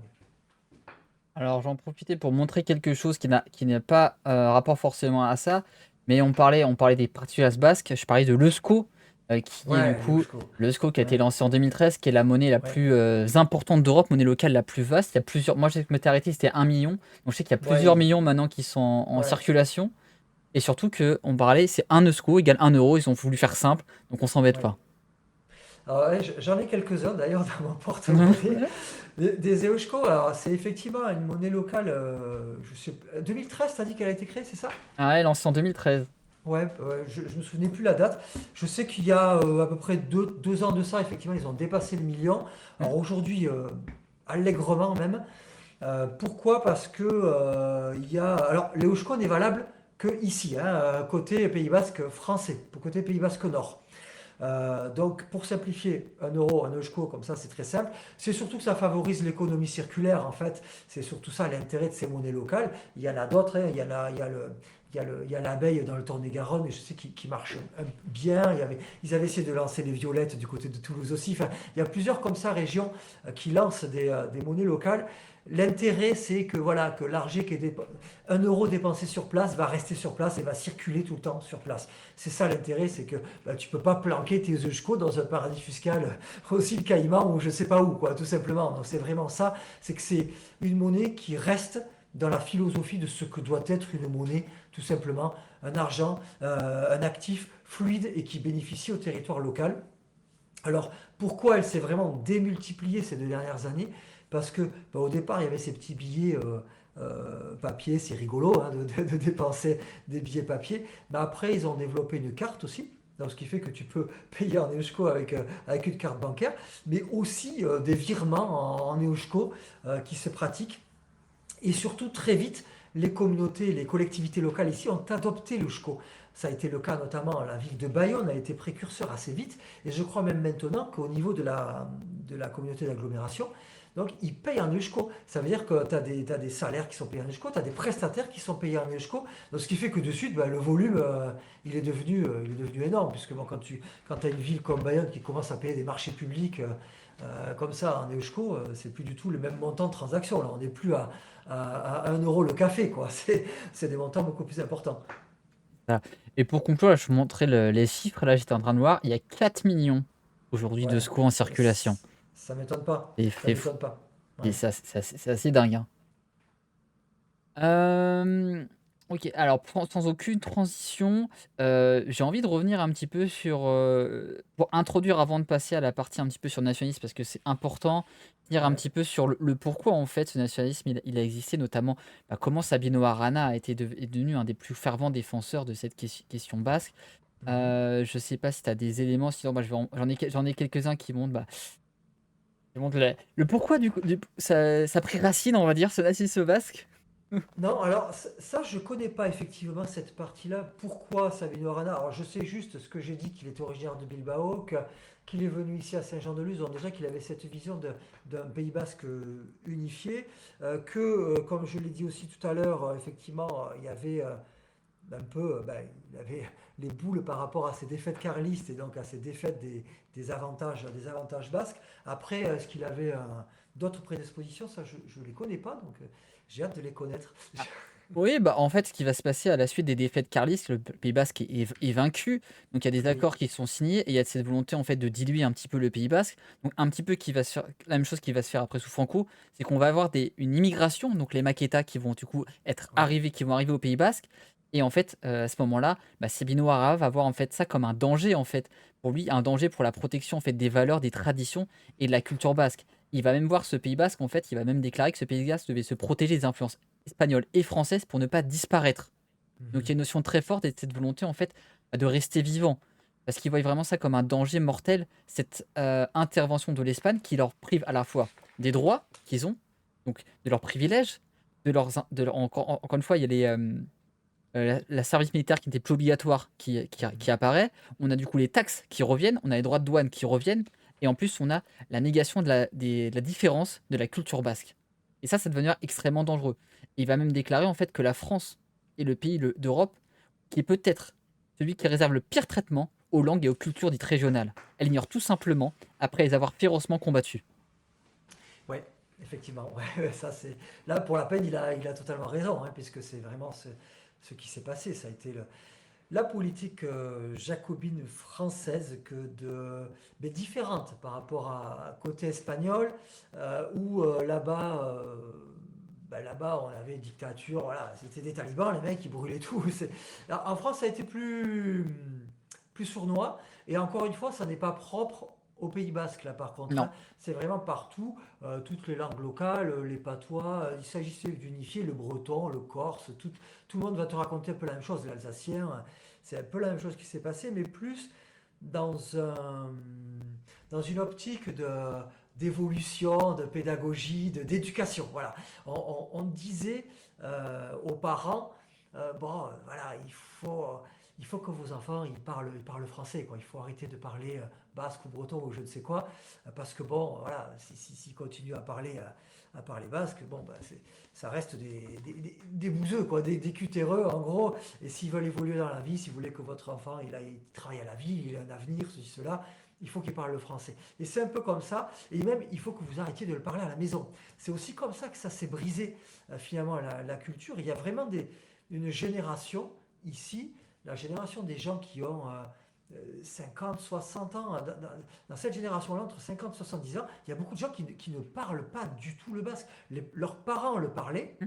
et eux, ça s'est totalement brisé parce que voilà, ben, il fallait pas donner de prénom basque, il fallait pas parler basque à ses enfants. Et moi, je connais des gens qui m'ont dit, ouais, ben, les parents parlaient basque entre eux, on comprenait rien à ce qu'ils disaient, mais jamais ne parlaient basque avec nous parce que voilà, on leur avait bourré le crâne en leur disant que c'était nul de faire ça et que si on voulait donner une chance à leurs enfants, il fallait surtout pas leur parler en basque, quoi. Donc c'est pour ça que c'est comme ça que ça s'est tué. Ça a été beaucoup plus sournois finalement, ça a été très différent. C'est ça. Mais c'est marrant pour dire ça parce que moi, mon grand-père parle le basque. Mon Ouais, père n'a jamais parlé le basque. Et ouais. ma petite sœur et mon petit frère parlent le basque. Ouais, ben c'est Voilà. exactement ça. C'est vraiment le schéma classique, mais que l'on rencontre ici aussi, hein. Bon, il y a quelques familles où ça s'est quand même transmis, où il n'y a pas eu de cassure, mais dans la grande majorité, il y a eu cette cassure-là, voilà, au niveau de la génération de nos parents, grosso modo, 50 ans, 60 ans, c'est là que ça s'est fait, c'est à ce niveau-là. Et après, il y a un regain aujourd'hui, voilà, depuis les années, vraiment début des années 2000, un vrai intérêt pour la langue basque, avec un enseignement qui est structuré maintenant, que ce soit pour les enfants, que ce soit pour les adultes. Là, il y a moyen de l'apprendre. Et il y a même beaucoup de gens qui sont d'ici ou qui ne sont pas d'ici, même, parce que c'est assez surprenant, hein, dans les Ikastola, qui sont les écoles en enseignement 100% basque, totalement immersif. Il y a beaucoup de gens qui inscrivent leurs enfants là et qui sont des gens qui ne sont pas du tout d'ici, qui sont installés là depuis, je sais pas, 5 10 ans, qui ont fait des enfants et qui ont eu la volonté, eux, de les mettre sur place pour justement qu'ils aient ces clés-là à apprendre le basque et quand même perdurer. Donc ça, c'est quand même pas mal de voir que il y a même des gens extérieurs qui s'installent ici et qui ont envie de perdurer l'identité via leurs enfants. Moi, je veux rajouter, on avait un journal que tu connais sûrement peut-être qui est l'Enbata, Ouais, bâtard. journal du Pays Basque, qui Ouais. déclarait justement que cette volonté, en fait, cette persécution, en fait, c'était l'État et sa politique culturelle qui ont rendu responsable le déclin de la langue basque. Ouais. Et Oui, c'est oui, pour oui, ça. ben ça, c'est sûr. Ça, c'est sûr. Quand tu le vois pas, quand tu l'entends pas, voilà, ça a été une volonté vraiment d'invisibilisation de la chose. Alors aujourd'hui, c'est très différent. Que ce soit côté français, où il y a beaucoup de médias bascophones, moins que de l'autre côté. De l'autre côté, c'est énorme, quoi. Il y a des médias écrits, des journaux quotidiens en langue basque, des journaux quotidiens en langue espagnole et basque. Il y a une télé, 100%, il y a plusieurs télés, même plusieurs chaînes de télé 100% basque, et des télés, attention, c'est pas des télés, c'est pas notre TVPI qu'on a ici, sans dénigrer. On a une petite télé du Pays basque nord ici, mais qui est vraiment avec les moyens du bord. Là-bas, c'est vraiment des studios qui n'ont rien à envier à France 2, enfin, à notre chaîne, à notre télé nationale, quoi. C'est vraiment quelque chose de très très bien fait, tout en direct de Bilbao, là. Une vraie télé, des vraies radios. C'est une langue qui est très vivante, très utilisée. Il y a une scène musicale très forte aujourd'hui. Et c'est vrai que c'est ce qui s'est passé. C'est comme je disais, jusqu'à la fin du franquisme, tout ça avait été étouffé. Et quand le franquisme s'est arrêté, bah, tout ça a explosé. Donc vraiment, là, il y a eu une vitalité culturelle qui est énorme, tant en termes d'écriture, de musique, enfin vraiment à tous les niveaux, et politique, puisque alors là est revenu sur la scène les revendications, alors, qui n'avaient pas disparu, puisque effectivement, comme elles étaient interdites, bah, elles étaient apparues sous la forme du terrorisme. Et avant Ouais, d'inclure la partie terroriste, moi je voudrais ouais, rajouter deux, trois éléments qui préfigurent en fait ce mouvement armé. On a vu la violence qui a été faite par l'État de dissoudre en fait la communauté basque. On a peut-être des déclarations qui mettent un petit peu. On avait un député qui s'appelle José Calvo Sotelo, des députés monarchistes en 37 avait déclaré il préférait une España Rora à une España Rota. Donc une Espagne ouais, rouge à une Espagne brisée en fait. Donc il Ouais. préférait la violence, la guerre, du coup, à dissoudre en fait, à donner des privilèges ou des droits aux Basques, aux Catalans, aux Galices. Ouais, ouais, ouais, ouais. Oui, c'est vrai que c'était la volonté de l'époque, c'était l'image de l'époque. Alors aujourd'hui, heureusement, ça a bien changé, hein, parce que même quand tu vas discuter avec un Espagnol qui n'est pas forcément du Pays Basque, euh, il va te dire il n'y a pas une Espagne, il y a des Espagnes. Ça, c'est vraiment quelque chose d'assez ancré maintenant dans les esprits de tout le monde. Et ce qui est vrai, quand on visite l'Espagne, ça n'a rien à voir, hein, de l'Andalousie à la Galice, du Pays Basque à Extrémadour, on n'est quasiment pas dans le même pays, quoi, bien souvent. Ça, c'est évident. Et d'ailleurs, ça me fait penser à, à une citation de. Bon, ça n'a rien à voir, mais pour les amateurs de foot, Reynald Denouex avait. L'entraîneur de Nantes était venu entraîner la Real Sociedad ici, à San-Sébastien, donc un des clubs de foot phares ici à Sensé. Et quand il est arrivé, quelques temps après, il a dit putain, je pensais partir en Espagne et en fait, je me suis rendu compte que j'étais au Pays Basque. Et c'est vrai que voilà, il s'est rendu compte que pour lui, vu de. Ah, mais c'est pas vrai, excusez-moi, on n'arrête pas de m'envoyer des messages, pourtant j'avais mis en mode de ne pas déranger. Bon, excusez-moi. Et c'est vrai que vu de Nantes, oui, ou vu de partout en France, quand tu regardes, bon, tu crois que tu es en Espagne quand tu vas à Saint-Sébastien, mais effectivement, il s'est rendu compte quand il est arrivé sur place que c'était pas vraiment en Espagne. Bon, pour nous d'ailleurs, nous qui sommes ici, jamais on va dire si on va à Sensé ou à Bilbao, on va jamais dire on va en Espagne, puisque pour nous, forcément, on dit on va à Sensé, on va au sud ou on va de l'autre côté, mais jamais on va dire qu'on va en Espagne. Pour nous, ça fait évidemment partie entière du Pays Basque. Eh bien, pour faire la transition, pour expliquer comment on a expliqué ce nationalisme assez violent, la construction espagnole, moi je vais citer le maire de Bilbao, après la conquête de Bilbao en juillet 37, Ouais. qui avait déclaré en fait Bilbao a été conquise par les armes, et oui, il y a les vainqueurs et des vaincus. L'Espagne une, grande et libre, a triomphé. Cet horrible et sinistre cauchemar appelé Euskadi est vaincu pour toujours. La Biscaye est à nouveau un morceau d'Espagne par pure et simple conquête militaire. Ouais. Eh ben, tu vois que ça n'aura pas suffi finalement à annihiler tout ça. Alors néanmoins, bon, aujourd'hui les volontés politiques, je pense, mais ça, bon, on en parlera peut-être après, mais je pense qu'aujourd'hui il y en a plus trop de velléité d'indépendance, on va dire. Il y a juste une velléité, voilà, de préserver les acquis et surtout une velléité, je pense que c'est là qu'elle doit se faire. Le combat, c'est là qu'il est aujourd'hui et c'est là qu'il doit être. Il n'est pas dans mettre des frontières et créer un État dans les États, puisque bon, ça, ils ont bien compris que entre la France, l'Espagne, la Navarre, ça allait être très compliqué.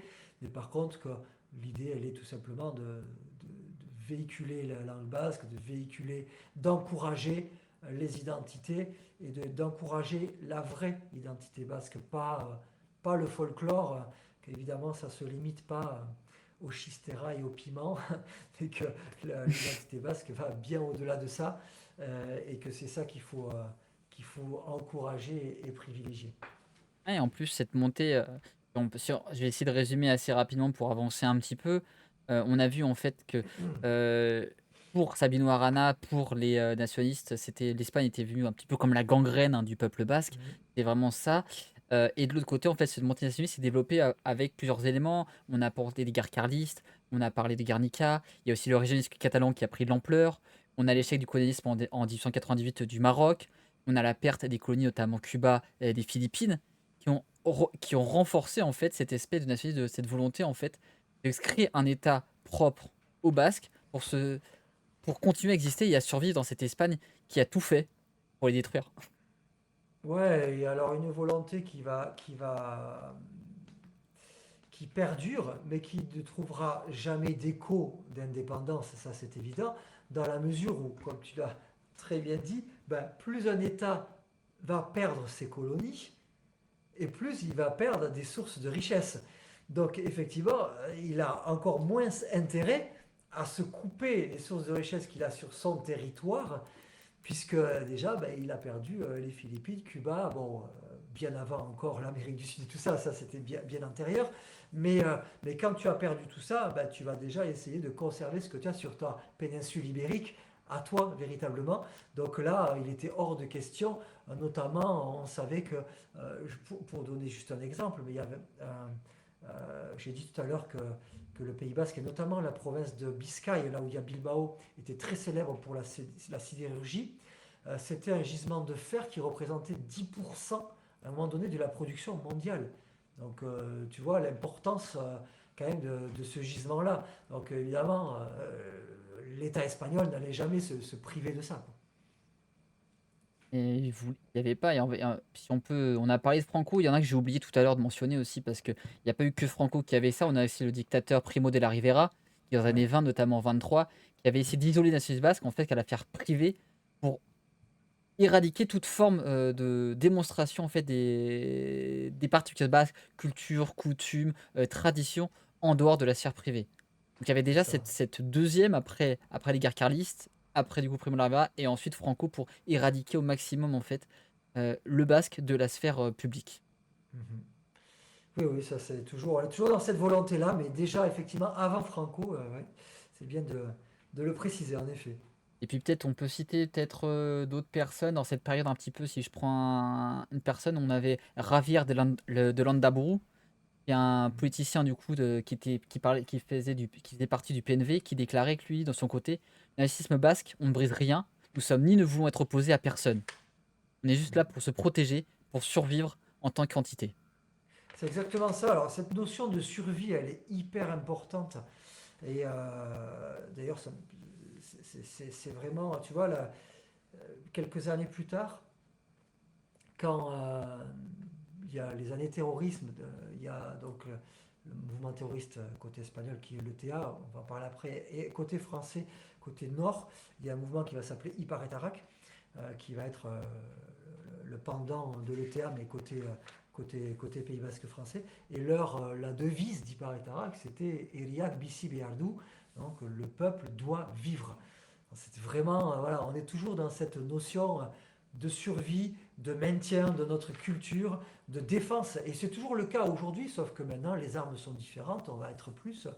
Et d'ailleurs, je préfère bien ça, c'est qu'aujourd'hui, en plus, on a la chance, on est dans un territoire qui est attractif.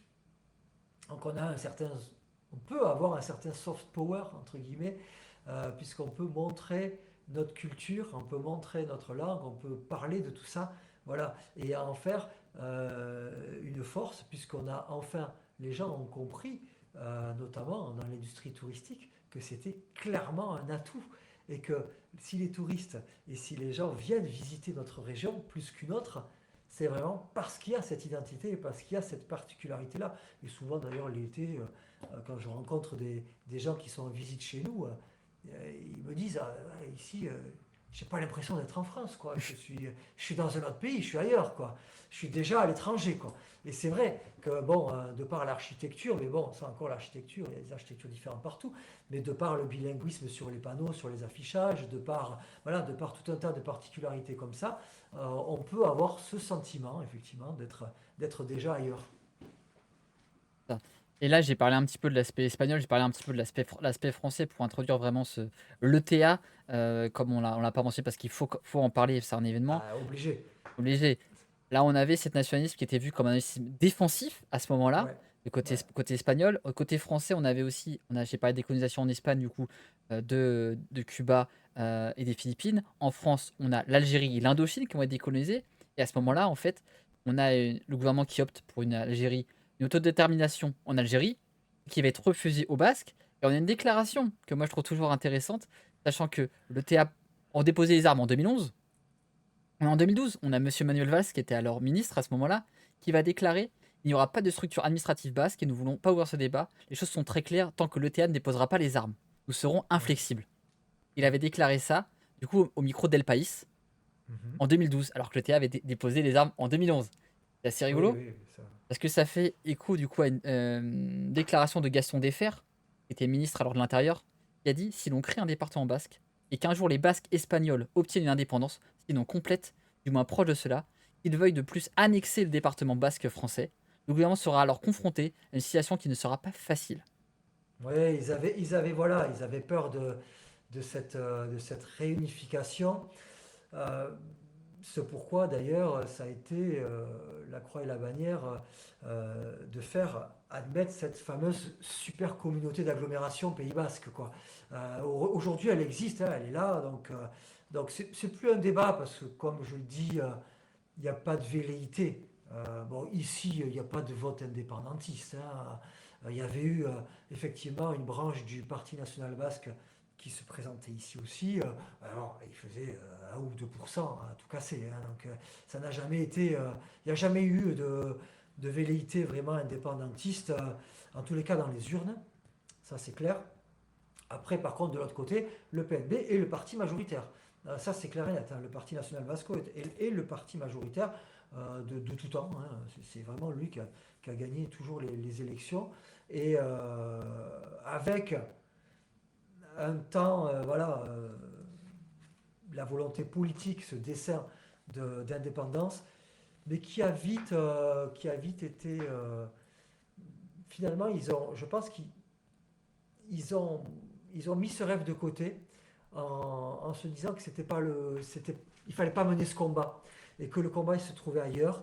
Et c'est ça, maintenir ses avantages et surtout véhiculer voilà, l'éducation, comme je disais. Enfin, il faut vraiment se rendre compte quand on est de l'autre côté, un écolier, il ouvre, vous savez, nous on ouvre nos bouquins d'histoire géo, on ouvre sur la première page, on a la carte de France. Eux, ils ouvrent sur la première page, ils ont la carte du Pays Basque, dans son intégralité, des 7 provinces. C'est ça qu'ils ont en premier. Leur réalité, elle est là. Elle est, voilà, on habite au Pays Basque. Avant d'habiter en Espagne, avant d'habiter en Europe, avant d'habiter ailleurs, on habite au Pays Basque. Donc c'est vrai qu'il est là leur combat, c'est de garder ça, d'avoir cette réalité-là. On est au Pays Basque, on a une langue basque, on a un enseignement basque, que ce soit dans le privé, que ce soit dans le public, c'est ça qui est vachement important aussi. Alors, en France, ça a été aussi un combat pendant très longtemps. Aujourd'hui, ça existe. On a un enseignement basque aussi dans l'enseignement public. Donc ça, c'est important, ce qu'on appelle les IKHB, où tu as un enseignement bilingue. Alors, c'est pas 100% basque, c'est bilingue, mais tu as des classes donc qui vont apprendre moitié des matières en basque et moitié des matières en français. Donc souvent, c'est les matières scientifiques, sciences dures, mathématiques, physique, biologie, tout ça va être en, en euskara. Et tout ce qui est le sciences douces et français, évidemment, va être en français. Eh bien, je pense qu'on peut introduire du coup. J'ai fait un petit clin d'œil parce qu'on a une amie cubaine qui est arrivée. Parce que le Ouais, TA, il y a un petit clin d'œil à Cuba du coup pour la TA. Peut-être tu ouais. peux nous présenter, on associe souvent le nationalisme à l'ETA, mais c'est pas que ça, on vient de le montrer un petit peu. Est-ce que tu Mhm. peux nous parler peut-être de cette lutte nationaliste par comment, Alors, effectivement, le TA naît dans les années 60, en fait, les années 50, je crois 59, je crois, mais si ouais. les souvenirs sont bons, je vais vérifier. Ouais, 1959. 31 juillet si tu veux la date. Ouais, le 31 juillet, d'accord, merci. 31 juillet 1959, c'est l'acte de naissance. Il décide de faire une lutte armée et politique pour l'indépendance donc du Pays Basque, en sachant que là, on est de l'autre côté, on est vraiment sous la dictature franquiste, hein. Donc il n'y a aucun droit, il n'y a rien. Donc eux, ils partent là-dessus. Il faut savoir que leur volonté, c'est d'avoir deux luttes, la lutte politique, la lutte armée, un peu sous le modèle irlandais avec le Sinn Féin, parti politique, et l'IRA, qui était le bras armé du Sinn Féin, donc pour ce qui est de la lutte armée. Donc d'ailleurs, cette dualité est d'ailleurs retranscrite dans la devise de l'ETA, qui est Bietan Harai, ce qui veut dire avancer sous 2 voies, toujours donc, et leur symbole c'est une hache avec un serpent. Donc le serpent représentant la voie politique, la voie sournoise et politique, voilà, machiavélique entre guillemets, et la hache représentant la force et la violence, donc si besoin est. Il faut savoir qu'au départ, l'ETA c'est quand même une organisation sous fondement marxiste-léniniste, c'est vraiment très marqué à gauche, hein, très fortement. Et après, au départ, on est sur des actions, on va dire, de résistance, plus on va saboter, on va abîmé beaucoup de matériel. Et après, dans les années 60, ça commence à se corser, on commence à viser des êtres humains. Et ça dérape complètement dans les années 70-80, où là on fait des attentats avec certains attentats qui sont même des carnages, hein. Il y a eu des choses pas très belles. Le point d'orgue, c'est l'année 80, où il y a quand même 118 victimes rien qu'en 1980, 118 morts. Face à ça, va se mettre en place un contre-terrorisme de la part du gouvernement espagnol et aidé aussi, hein, le gouvernement français était complice là-dedans. Donc, pour lutter contre le TA, sachant que les armes légales, ils avaient du mal à lutter contre eux, ils vont créer carrément une milice qui va s'appeler le GAL, qui va être donc, ce qu'on va appeler du contre-terrorisme. Et donc le GAL va aussi perpétrer des attentats contre le TA. Ici à Bayonne d'ailleurs, moi je vis à Bayonne, il y a plusieurs bars, il y a 2 bars qui ont été théâtre d'attentats du GAL, où ils ont tiré dans le tas, quoi, hein, véritablement, pensant qu'il y avait un réfugié politique là qui se planquait au Petit Bayonne, puisque le Petit Bayonne était historiquement un quartier où se cachaient pas mal de militants nationalistes et d'activistes, on va dire, de l'ETA. Ils venaient ici, et donc ils ont fait des descentes au Café du Pyrénées ou encore à l'hôtel Montbar, où ils tiraient sur tout le monde, et malheureusement, souvent, les gens qui mouraient, notamment au Café des Pyrénées en 1985, c'était un jeune étudiant de 21 ans qui n'avait rien à voir avec l'histoire, et ça a été la victime, par exemple, de cet attentat contre-terroriste. Alors après, tout ça a alimenté, bien sûr, c'est un peu comme dans les guerres des gangs, vous savez, des mafieux, tout ça, hop, c'est après, hop, il y en a un qui tue, l'autre qui tue, et après, c'est l'escalade de la violence. On va arriver jusqu'à la fin des années 80 avec des attentats meurtriers, vraiment, avec notamment une bombe qui avait explosé dans un centre commercial à Barcelone, je me souviens, en 1987, où il y avait eu 21 morts sur cet attentat qui a été revendiqué donc par l'ETA. Un autre aussi dans une cité balnéaire en Catalogne, je ne sais plus où, qui avait fait une dizaine de morts, et notamment il y avait eu des gosses. Donc ça avait vraiment fait beaucoup d'émoi en Espagne. Et on va dire que la goutte d'eau qui va faire déborder le vase, ça va être l'attentat contre l'élu local Miguel Ángel Blanco, qui était un conseiller municipal d'une petite commune du Pays Basque, Ermua, elle s'appelle. Et ils ont enlevé ce conseiller municipal pour demander le rapprochement des prisonniers basques, puisque c'est vraiment une des grosses revendications des militants basques, c'est de rapprocher les prisonniers pour qu'ils soient ici dans des prisons au Pays Basque, et pour que les familles puissent aller les visiter plus facilement, et qu'ils ne soient pas disséminés à l'autre bout de l'Espagne ou à l'autre bout de la France. Et donc la revendication, c'était ça. Ramenez-nous nos prisonniers, c'était pas de les libérer, hein, c'était de ramenez-nous nos prisonniers au Pays Basque. Et si dans 48 heures, ils sont pas, voilà, vous n'avez pas accédé à notre revendication, ben, on tue ce conseiller municipal qui était hyper jeune. C'était je sais pas, il a 30 ans peut-être, même pas, je crois, un jeune père de famille. Et donc l'État espagnol n'a pas cédé à cette revendication, et le gars a été tué de 2 balles dans la tête. Et ça a été vraiment, il y a eu des marches partout en Espagne, et ici aussi au Pays Basque, hein, des gens qui n'étaient pas d'accord avec ça, hein, parce qu'on peut être pour, on va dire, l'indépendance ou l'autonomie ou ce qu'on veut, pour la revendication de l'identité basque, et bon, n'empêche qu'on n'est pas forcément pour le fait d'aller zigouiller des gars comme ça, quoi. Donc ça a fait vraiment un gros émoi, et ça, on va dire qu'il y a ces attentats-là des fin années 90, 90 et années 80-90 ont vraiment détourné beaucoup de gens de la cause basque. Je pense qu'il y a beaucoup de gens qui se sont dit, ouais, ok, bon, ok, on veut revendiquer notre identité, mais pas comme ça, quoi. Pas en tuant des innocents dans un centre commercial, ou pas en tuant un jeune père de famille de 30 ans. Enfin, ça sert à rien, quoi, de faire ça. Et là, ça a été un peu le début de l'affaire, on va dire, quoi. Ok. Moi, je vais revenir un petit peu sur l'aspect historique, un peu, parce que Yes, ça peut mon rôle de l'ETA, un petit peu, bien sûr. on n'a pas parlé. ETA, déjà, qu'est-ce que ça veut dire? L'ETA, c'est Oui, Euskadi Ta Aska Tatsuna, Ashkatasuna. donc Pays Basque et Liberté. Donc Ouais, on a tout dans le titre. C'est la fusion en fait de 2 mouvements qui s'appellent le mouvement Agir, donc Ekin, et les jeunesses nationalistes qui étaient Eusko c'est vrai. Katseti. Des 2 mouvements en fait de lutte armée, de lutte, jeune, voilà, politique, qui voulait revendiquer en fait des droits et des libertés pour le Pays basque. Et ces 2 mouvements se sont réunis à ce moment-là et ont créé le 31 juillet 59 en fait, le fameux ETA. L'organe en fait, comme tu l'as mentionné, bah, le base, hein, c'est qu'ils ont inscrit dans leur texte, c'est que la violence était nécessaire. Il y avait une violence qui était nécessaire. Et en gros, pour le petit parallèle, parce qu'on est ennemi cubaine qui est dedans, je le fais, c'est que le mouvement en fait, il s'est inspiré de 2 événements pour sa création et pour ses fondements et son mode de fonctionnement. C'est que le premier, il s'est inspiré de la prise de pouvoir de Fidel Castro le 2 janvier 59 à Cuba, et aussi des accords d'Évian en 62 qui ont été signés par le général de Gaulle avec l'Algérie.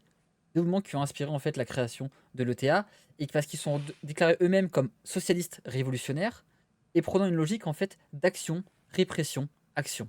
Donc on fait des actions, il y a une répression qui va être faite par le gouvernement, on va refaire une action et ainsi de suite. C'est un cycle si clair pour en gros on nous attaque, on va attaquer, on va attaquer, on va se faire attaquer, on va attaquer, il va se faire attaquer, etc. Pour avoir en fait cette moment que on est présent et qu'on est là en fait pour survivre et pour montrer en fait que notre action politique elle va être violente. Donc il y avait ces moments-là qui Ouais. étaient, qui étaient importants. Et quand je l'ai mentionné tout à l'heure, pour conclure sur ça, sur cette partie qui est quand même importante, c'est qu'on avait 2 visions à cette époque-là. On a cette vision socialiste violente. On avait celle de l'Handbata, le parti politique, qui avait plutôt une vision fédéraliste de l'Espagne. Et ce parti-là, bah, on est en 59 et en 74, l'Handbata va être interdite. Bah, du coup, on va être cette disparition un peu de ce côté-là. Ouais, après, dans cette, euh, dans cette installation du terrorisme, il y a au début ce militantisme pour avoir la liberté, l'indépendance, ceci, cela. Après, très vite aussi, c'est pourquoi il n'y aura plus le soutien de la population, parce qu'au au départ, c'est quand même très, très populaire et très soutenu, hein. Faut savoir que voilà, il y a beaucoup de gens qui ne le disent pas forcément ou qui le disent, mais en tout cas qui sont pour. Après, par contre, ça dérive assez vite parce que tout simplement, il y a aussi une sorte de dérive un peu mafieuse dans le fonctionnement de l'ETA, puisque pour financer ces actions terroristes, il faut de l'argent.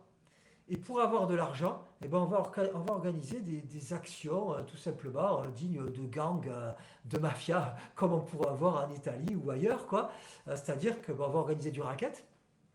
Donc en Italie, on connaît le fameux pizzo où il faut payer, voilà, si tu veux que ton commerce soit protégé. Ben, ici, il y avait ce qu'on appelait l'impôt révolutionnaire.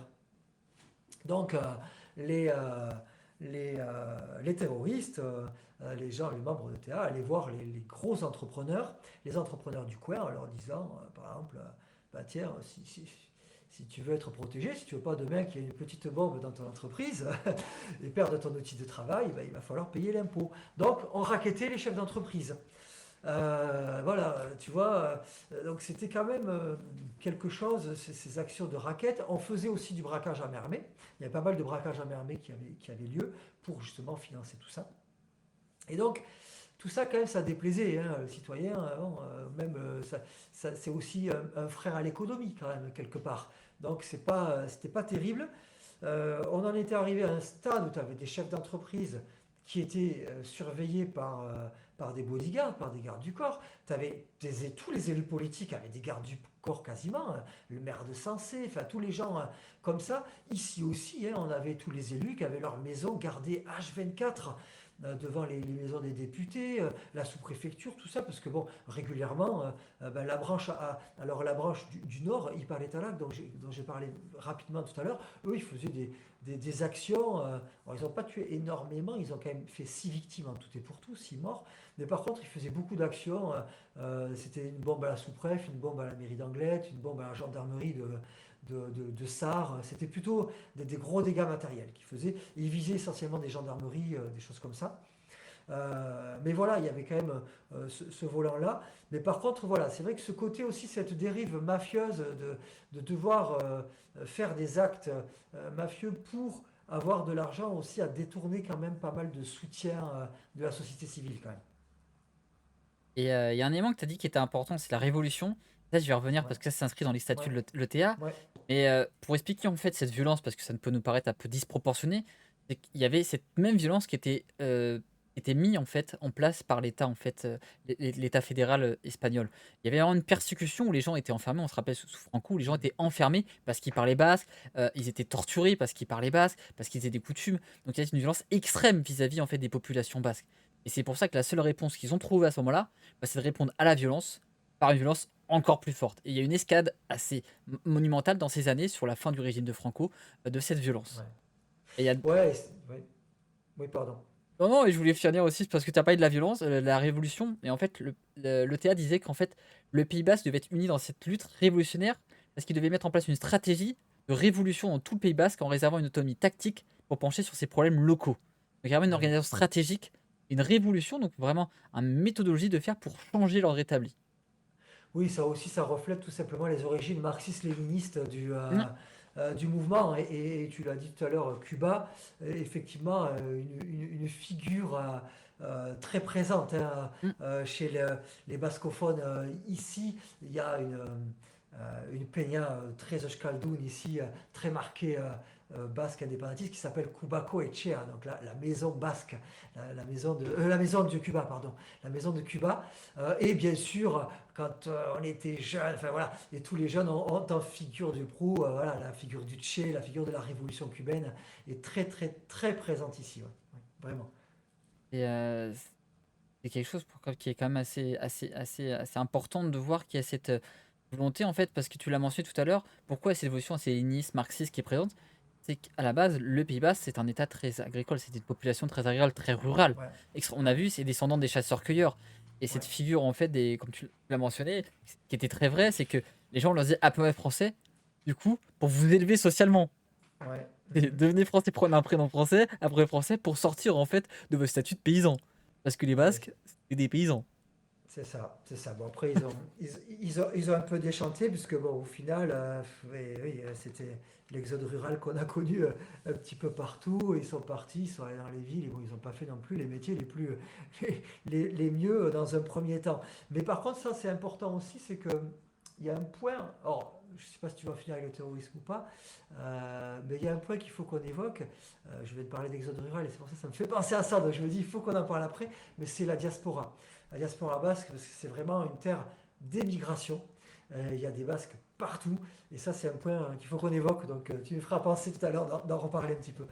Bah, peut-être on peut en parler parce que je vois que l'heure Ouais. passe vite. Ok. Oui, c'est vrai, Ouais, 20h42. Waouh. ouais, ouais. Je pense qu'il faut qu'on conclue avant que je te pose des questions de fin. Pour pas, Ok. pas prendre trop de temps non plus. On arrive sur la fin, Ok. donc je te Ça laisse marche. choisir un dernier point de sujet. Et pour voilà, quand je vois qu'on n'a pas pu évoquer tous les points, moi je pense que Waouh. je vais rajouter un live cette semaine pour vous conclure un peu sur le sujet parce qu'on m'a un peu chauffé sur le sujet. Et en plus, je vous fais une petite révélation sur la fin du live parce que j'ai promis que je faisais ça. Petite Ok. révélation. Ouais, excusez-moi, c'est vrai que je suis un peu bavard, je sais pas, c'est Euh, peut-être parti un peu dans ouais. tous les sens, on n'a pas évoqué tout ce qu'on voulait, certes. Ouais, c'est pas grave, c'est pas grave. On a évolué des beaux sujets. Et puis moi, c'est un sujet que j'adore aussi. Donc forcément, et les gens me connaissent, j'ai ma capacité du coup à digresser très vite sur des sujets importants. Alors, s'il y a Euh, des questions, n'hésitez pas voilà, faut les à en poser faire maintenant. part. Éventuellement, on peut répondre maintenant. Non, après, oui, je parlais de la diaspora parce qu'effectivement, les Basques sont partis à droite et à gauche et c'est vrai qu'elle est très présente aujourd'hui. Il y a beaucoup de pays où on retrouve encore la culture basque aussi, surtout en Amérique, quasiment tous les pays d'Amérique, du Nord, central et du Sud. Il y a des maisons basques, des escuelechea. Ça, voilà, c'est un truc assez intéressant à noter. Ouais, alors il y avait une question que je te posais tout à l'heure que sinon j'ai oublié de te la poser. C'était, Ouais. là, je te posais déjà celle qui vient d'être posée. On disait, quelqu'un qui parlait d'un exemple personnel. Début du XXe siècle, certains partaient pour fuir les 3 ans de service militaire dû à l'Espagne, mon arrière-grand-père. Ouais. Alors ça c'est ouais, ça c'est effectivement ça peut être le cas. Il y a des gens qui sont partis comme ça et qui sont pas repartis ou qui sont et qui sont revenus. D'autres sont revenus plus tard et d'autres sont restés. Ça c'est vrai qu'on a ce cas de figure. Alors ici en particulier, hein, on est une zone frontalière, donc effectivement on a beaucoup de gens qui sont arrivés suite à la guerre civile ou pour fuir ces obligations-là. Ouais. Il y avait une question tout à l'heure qui t'est posée, je vais te la poser avant que j'oublie. C'est qu'on me demandait quels sont les prénoms les plus populaires au Pays Basque. Bah alors là Les c'est prénoms basques, évidemment. je vais pas avoir du mal à y répondre puisque j'ai fait un épisode Oui? il y a pas longtemps sur mon Euh, podcast sur les prénoms basques. ouais. Alors les prénoms les plus populaires en deux mots, alors aujourd'hui chez les nouveau-nés, c'est Oyan et Eneko. Quand on prend le top des prénoms donnés à la maternité en 2023 à Bayonne, parce que c'est ici que la plupart des gens viennent accoucher. Donc Eneko et Oyan. Alors Oyan, ça fait partie des prénoms qui sont inspirés de la nature. Il faut savoir qu'il y a beaucoup de prénoms inspirés de la nature dans le répertoire basque, qui veulent dire soit vent, forêt, nuage, des choses comme ça, mer. Donc Oyan veut dire forêt. Donc la version masculine c'est Oyan et la version féminine c'est Oyana qui veut dire la forêt. Donc c'est vraiment les deux prénoms les plus donnés en 2023. Après, si on va regarder dans la rue, on va avoir beaucoup chez les filles de Amaya, Elaya, Alaya, Oyana. C'est vraiment les prénoms les plus courants. Maïder, Maïté aussi, c'est un peu plus ancien, là, plus vers les 40 ans, on va dire. Et chez les gars, Eneko Shan, Shan qui est une des versions de Jean. Qu'est-ce qu'on va avoir et aussi quelques prénoms qu'on peut connaître en français ou en espagnol, mais qui sont en version basque. Par exemple, Lucas, qui va devenir Luca, juste avec un K. Luka, par exemple. On va avoir ça. Qu'est-ce qu'on va avoir d'autre chez les mecs Yon aussi, on peut trouver. Andoni, qui est la version d'Anthony, mais version basque. Voilà, c'est à peu près ce qui me vient à l'esprit là de suite. Et moi, ça me fait plaisir. Moi, j'adore les prénoms basques parce que bah, j'ai écrit. Bon, micro pub, j'en parle pas souvent, mais j'ai écrit un bouquin et encore les Ah, prénoms de mes personnages sont que des prénoms basques. Voilà, ok. Qu'est-ce voilà. que tu as utilisé comme prénom alors, toi? C'est Ainoa, Ainhoa, ouais. Aitor Aitor, ouais. putain, j'ai oublié. Ainoa, Aitor et d'autres. Aitana Aitana, hein, ouais. Mhm. et un autre masculin, je Une sais plus. célèbre chanteuse qui s'appelle Aitana. Peut-être que certains ici la connaissent puisqu'elle a fait un tube il y a un an ou deux. Aitana et Soilo. Ah, ça fait longtemps, je suis plus retombé dans mes notes, ça fait longtemps que je l'ai pas relu. Ouais, je sais plus, j'avais fait tous les prénoms, que des prénoms basques pour les personnages principaux. Ah, ah. Il y a beaucoup de noms autour de l'amour, en fait, Maïté aussi. Ouais. Beaucoup de prénoms. Donc, pour dire aimer en basque, on emploie le mot Maïté. Donc, Maïté Saïtout, c'est je t'aime, par exemple. Et donc, il y a beaucoup de noms autour de ça. Donc, ça va être à Maya, on va retrouver la ressource Maï, Maïté, Maïtena, Maïtané, Maïder. Voilà, toujours c'est autour de la racine amour. Et un élément qu'on n'a pas mentionné, que ces prénoms qu'on voit un petit peu sur la chaîne d'amour, c'est qu'il y a aussi une grande place en fait de la terre. On a dit que c'est un peu très agricole, Ouais, descendant de ouais. agriculteur. Dans la culture basque, il y a des symboles, peut-être revenir Mhm. rapidement sur les symboles, sur la place de la terre, du terroir dans la culture basque. Je pense que c'est important pour comprendre un peu cet enracinement basque. Ouais, bah alors déjà avec les prénoms, parce que comme je disais, il y a quand même des prénoms qui sont, c'est mer, donc Oyana c'est la mer, non, Ichacho c'est la mer, Oyana c'est la forêt. J'ai un pote qui s'appelle Ortsi, c'est le tonnerre. J'ai, qu'est-ce qu'on a? On a Ekait, c'est l'éclair par exemple, Odei, c'est le nuage. On va avoir Aïsé, le vent. Donc c'est vraiment des prénoms ouais, qui sont empreints des, euh, des quatre éléments. Des quatre éléments, pardon. Donc le feu, l'air, la mer, l'eau et la terre. Et ça, ce sont les quatre éléments qui sont représentés sur le fameux symbole, donc, qui est le symbole le plus connu au Pays Basque, avec son drapeau, qui est la croix basque, la Laoboulou. Donc la croix basque avec quatre branches, quatre têtes, Laoboulou voulant dire quatre têtes, donc Lao c'est le chiffre 4 et Boulou c'est tête. Et donc on ne sait pas d'où elle vient, hein, comme la langue basque, ne me demandez pas d'où elle vient, on n'en sait rien, on sait juste qu'elle est très ancienne, et on suppose que ces quatre têtes représentent les quatre éléments. Et ce qui est drôle, c'est quand on y pense et on dit, mais est-ce qu'on pense quelqu'un en français qui va t'appeler vent, mer, terre? C'est ça qui est assez incroyable en fait. Ouais, c'est ça qui est assez incroyable, et en fait, ça fait penser un peu aux prénoms des peuples d'Indiens d'Amérique, quoi, où c'est Ouais, c'est ça. des prénoms comme ça sur la nature, un petit cheval dans le vent, enfin, ce Ouais, genre de choses-là, tu vois. Et bien là, c'est un peu ça, c'est vraiment des prénoms comme ça, ouais, qui sont inspirés de la nature. Alors on va passer rapidement, je pense, aux questions de fin. Il y en a une qui est importante Ouais, que je vais te poser. ouais. C'est toi, du coup, tu nous as dit quand même que à la base tu es d'origine bretonne. Donc Ah, comment? je ne suis pas d'origine bretonne, hein. J'ai un prénom breton, mais je ne suis Voilà, pas du tout. pas Je du n'ai tout. aucun. Ah non, je Ok. n'ai rien de breton. À part mon prénom. Non, ouais. Mais sinon, effectivement, on me demande si je suis breton, mais absolument pas. Non. Et du coup, comment tu t'es intéressé au Pays Basque? Ah ben déjà parce que j'habite ici, hein, donc moi j'ai grandi ici, j'habite ici, je travaille ici, donc bon voilà, je suis d'ici. Alors même si effectivement j'ai grandi avec ma mère qui elle n'avait pas du tout d'identité basque du tout, absolument pas. Donc j'ai pas été dans une éducation bascophone. En revanche, j'ai grandi une grande partie, toute mon adolescence au Petit Bayonne. Et comme je l'ai mentionné tout à l'heure, le Petit Bayonne, alors c'est pas du tout le Petit Bayonne qu'il est aujourd'hui.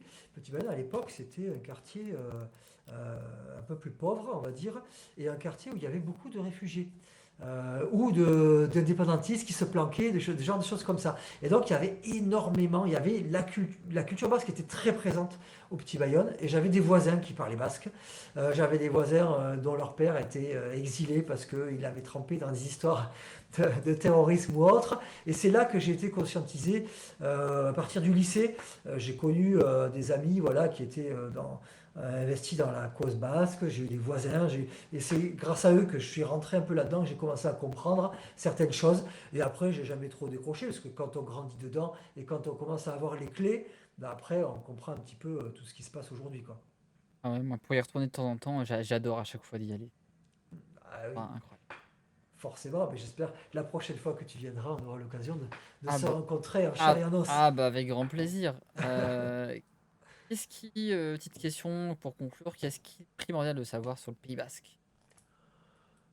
Ouais, pas grand-chose, si ce n'est que, ben, comme je disais, voilà, la seule chose que je mettrais en garde, c'est ça, de ne pas parler de France et d'Espagne, mais de parler de Pays Basque Sud, de Pays Basque Nord, et à partir de là, on est très bien. Il ne faut pas, si on est dans un bar ici à Bayonne, par exemple, dire, ouais, demain, je vais en Espagne. Ouais, tu vas où? Je vais à Sensé. Non, alors, attention, parce que effectivement, si on tombe sur quelqu'un d'un peu vénère, ça peut donner une conversation très animée. Donc, ouais, dire voilà, on va dans le sud, prendre conscience juste que le Pays Basque, c'est pas juste je vais manger une omelette au piment sur le marché à Bayonne, c'est vraiment une identité. Non, mais c'est vrai, il faut le dire.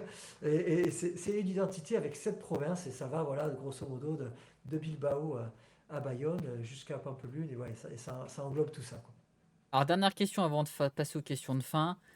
Quel Yes. est pour toi l'avenir du Pays Basque? Comment tu vois l'avenir du Bah Pays là, Basque? l'avenir, pour moi, c'est un peu ce que j'ai dit tout à l'heure. C'est déjà pas de revendication frontalière, territoriale. Ça, c'est à peu près acquis, on va dire. On sait où on est. Et l'avenir, il est là-dedans. Alors, je vois un avenir radieux d'un côté parce qu'on a cette identité qui est là, qui se préserve. Et tout le monde a compris que c'était un avantage de l'avoir. Donc, tout le monde, tous les élus font en sorte qu'elle soit maintenue et préservée. En revanche, il y a quand même un revers de la médaille à ces 10-15 dernières années, c'est qu'effectivement, il y a beaucoup de gens qui viennent s'installer ici. Donc avec un enjeu de préservation pour ne pas que ça se dilue, bien sûr, avec tous ces nouveaux arrivants, et un enjeu aussi très fort de logement. On a une très forte crise du logement ici, due aux résidences secondaires et due aux nouveaux arrivants. Donc les locaux ne peuvent pas se loger, et ça c'est vraiment un gros problème. Et du coup, on a vu apparaître en 2021-2022 des résurgences des signaux qui pourraient faire penser à un nouveau terrorisme peut-être, notamment des graffitis qui ont été installés sur des mairies, sur des agences immobilières, des graffitis qui écrivaient en basque cette fois-ci c'est des graffitis, la prochaine fois ce sera une bombe. Tu vois, des choses comme ça, des avertissements.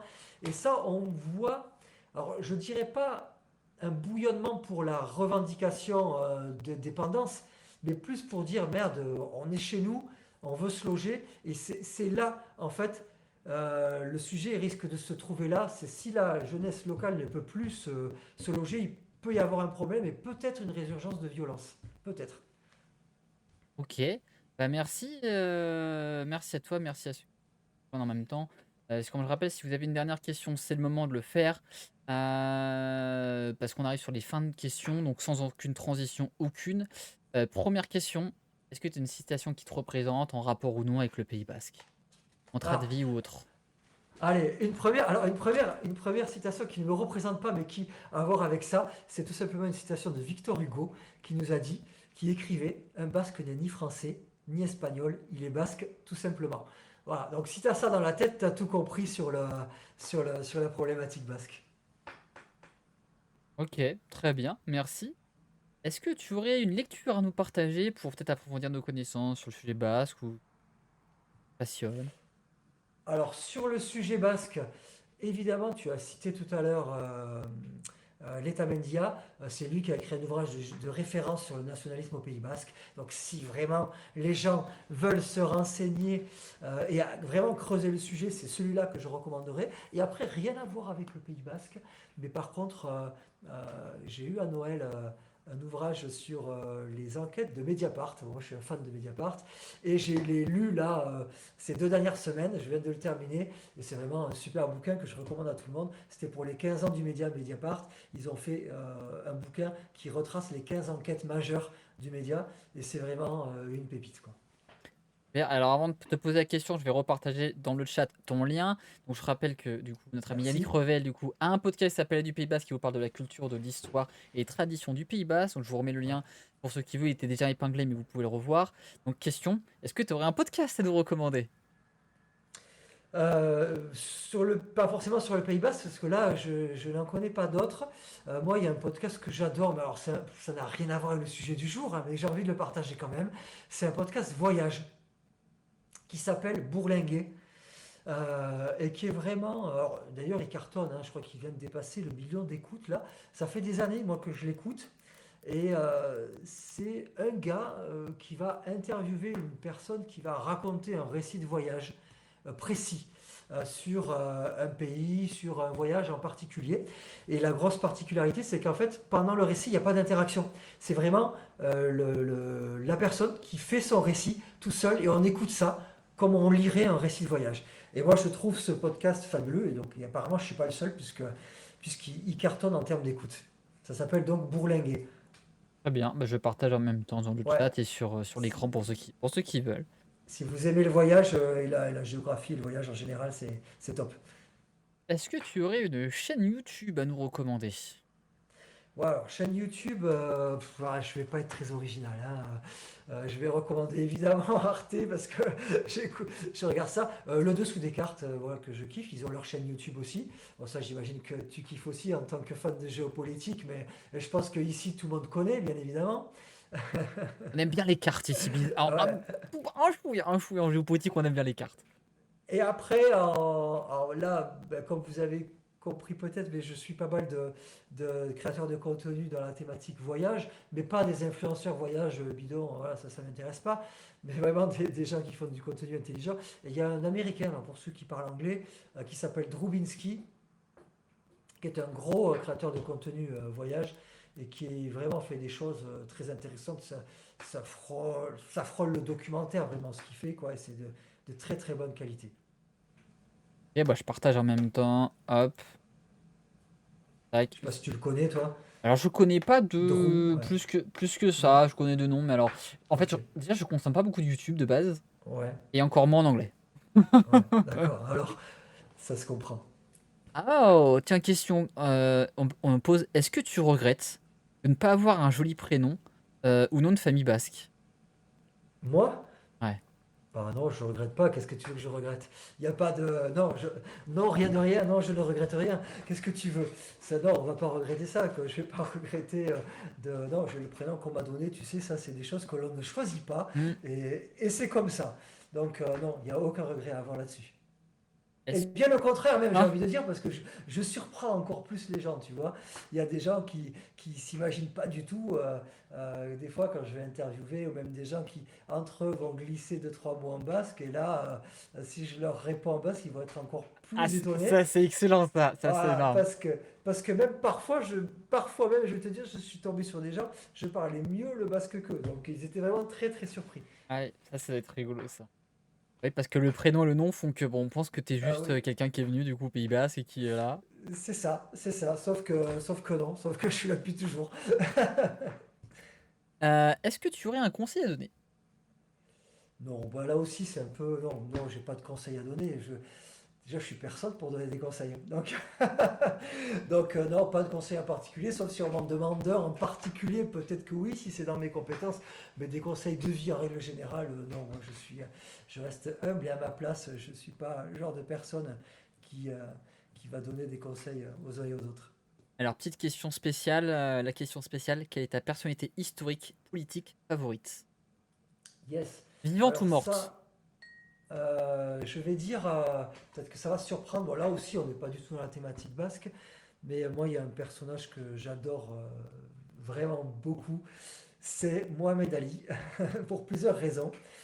Premièrement parce que effectivement, je pratique la boxe depuis mon plus jeune âge, les sports de combat en général, mais là j'ai commencé par la boxe anglaise, donc évidemment je me suis assez vite intéressé au personnage de Cassius Clay qui est devenu ensuite Mohamed Ali, et ensuite par sa trajectoire politique, géopolitique, puisque l'histoire de Mohamed Ali, c'est l'histoire des États-Unis, c'est l'histoire de la lutte des Afro-Américains, c'est tout un tas de choses, et une personne extrêmement politisée, voilà, qui a refusé d'aller faire la guerre au Vietnam, qui a préféré aller faire de la prison, être déchu de ses droits civiques, être déchu d'aller en tôle plutôt que d'y aller, voilà, affirmer tout haut ce que les autres disaient tout bas, enfin, c'est aussi le symbole d'une époque un peu révolue, puisque bon, c'est vrai qu'aujourd'hui, quand tu vois les sportifs à l'heure actuelle, personne aurait des idées aussi fortes, tu vois, que ce personnage. Et c'est vrai que ouais, là, c'est quelqu'un que j'admire vraiment, autant pour ses talents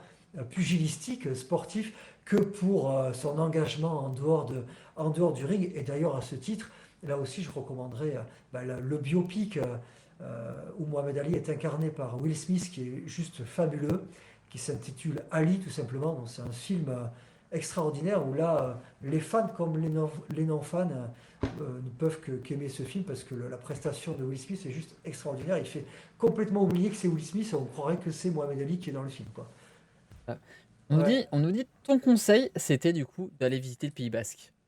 Bah, évidemment, venez au Pays Basque et voilà, et comme partout, venez et tout en étant respectueux des locaux, toujours. Quel est ton prochain défi? Ah, mon prochain défi. Mon prochain défi. Alors là, je vais te dire un truc. J'ai parlé tout à l'heure de la crise du logement au Pays Basque.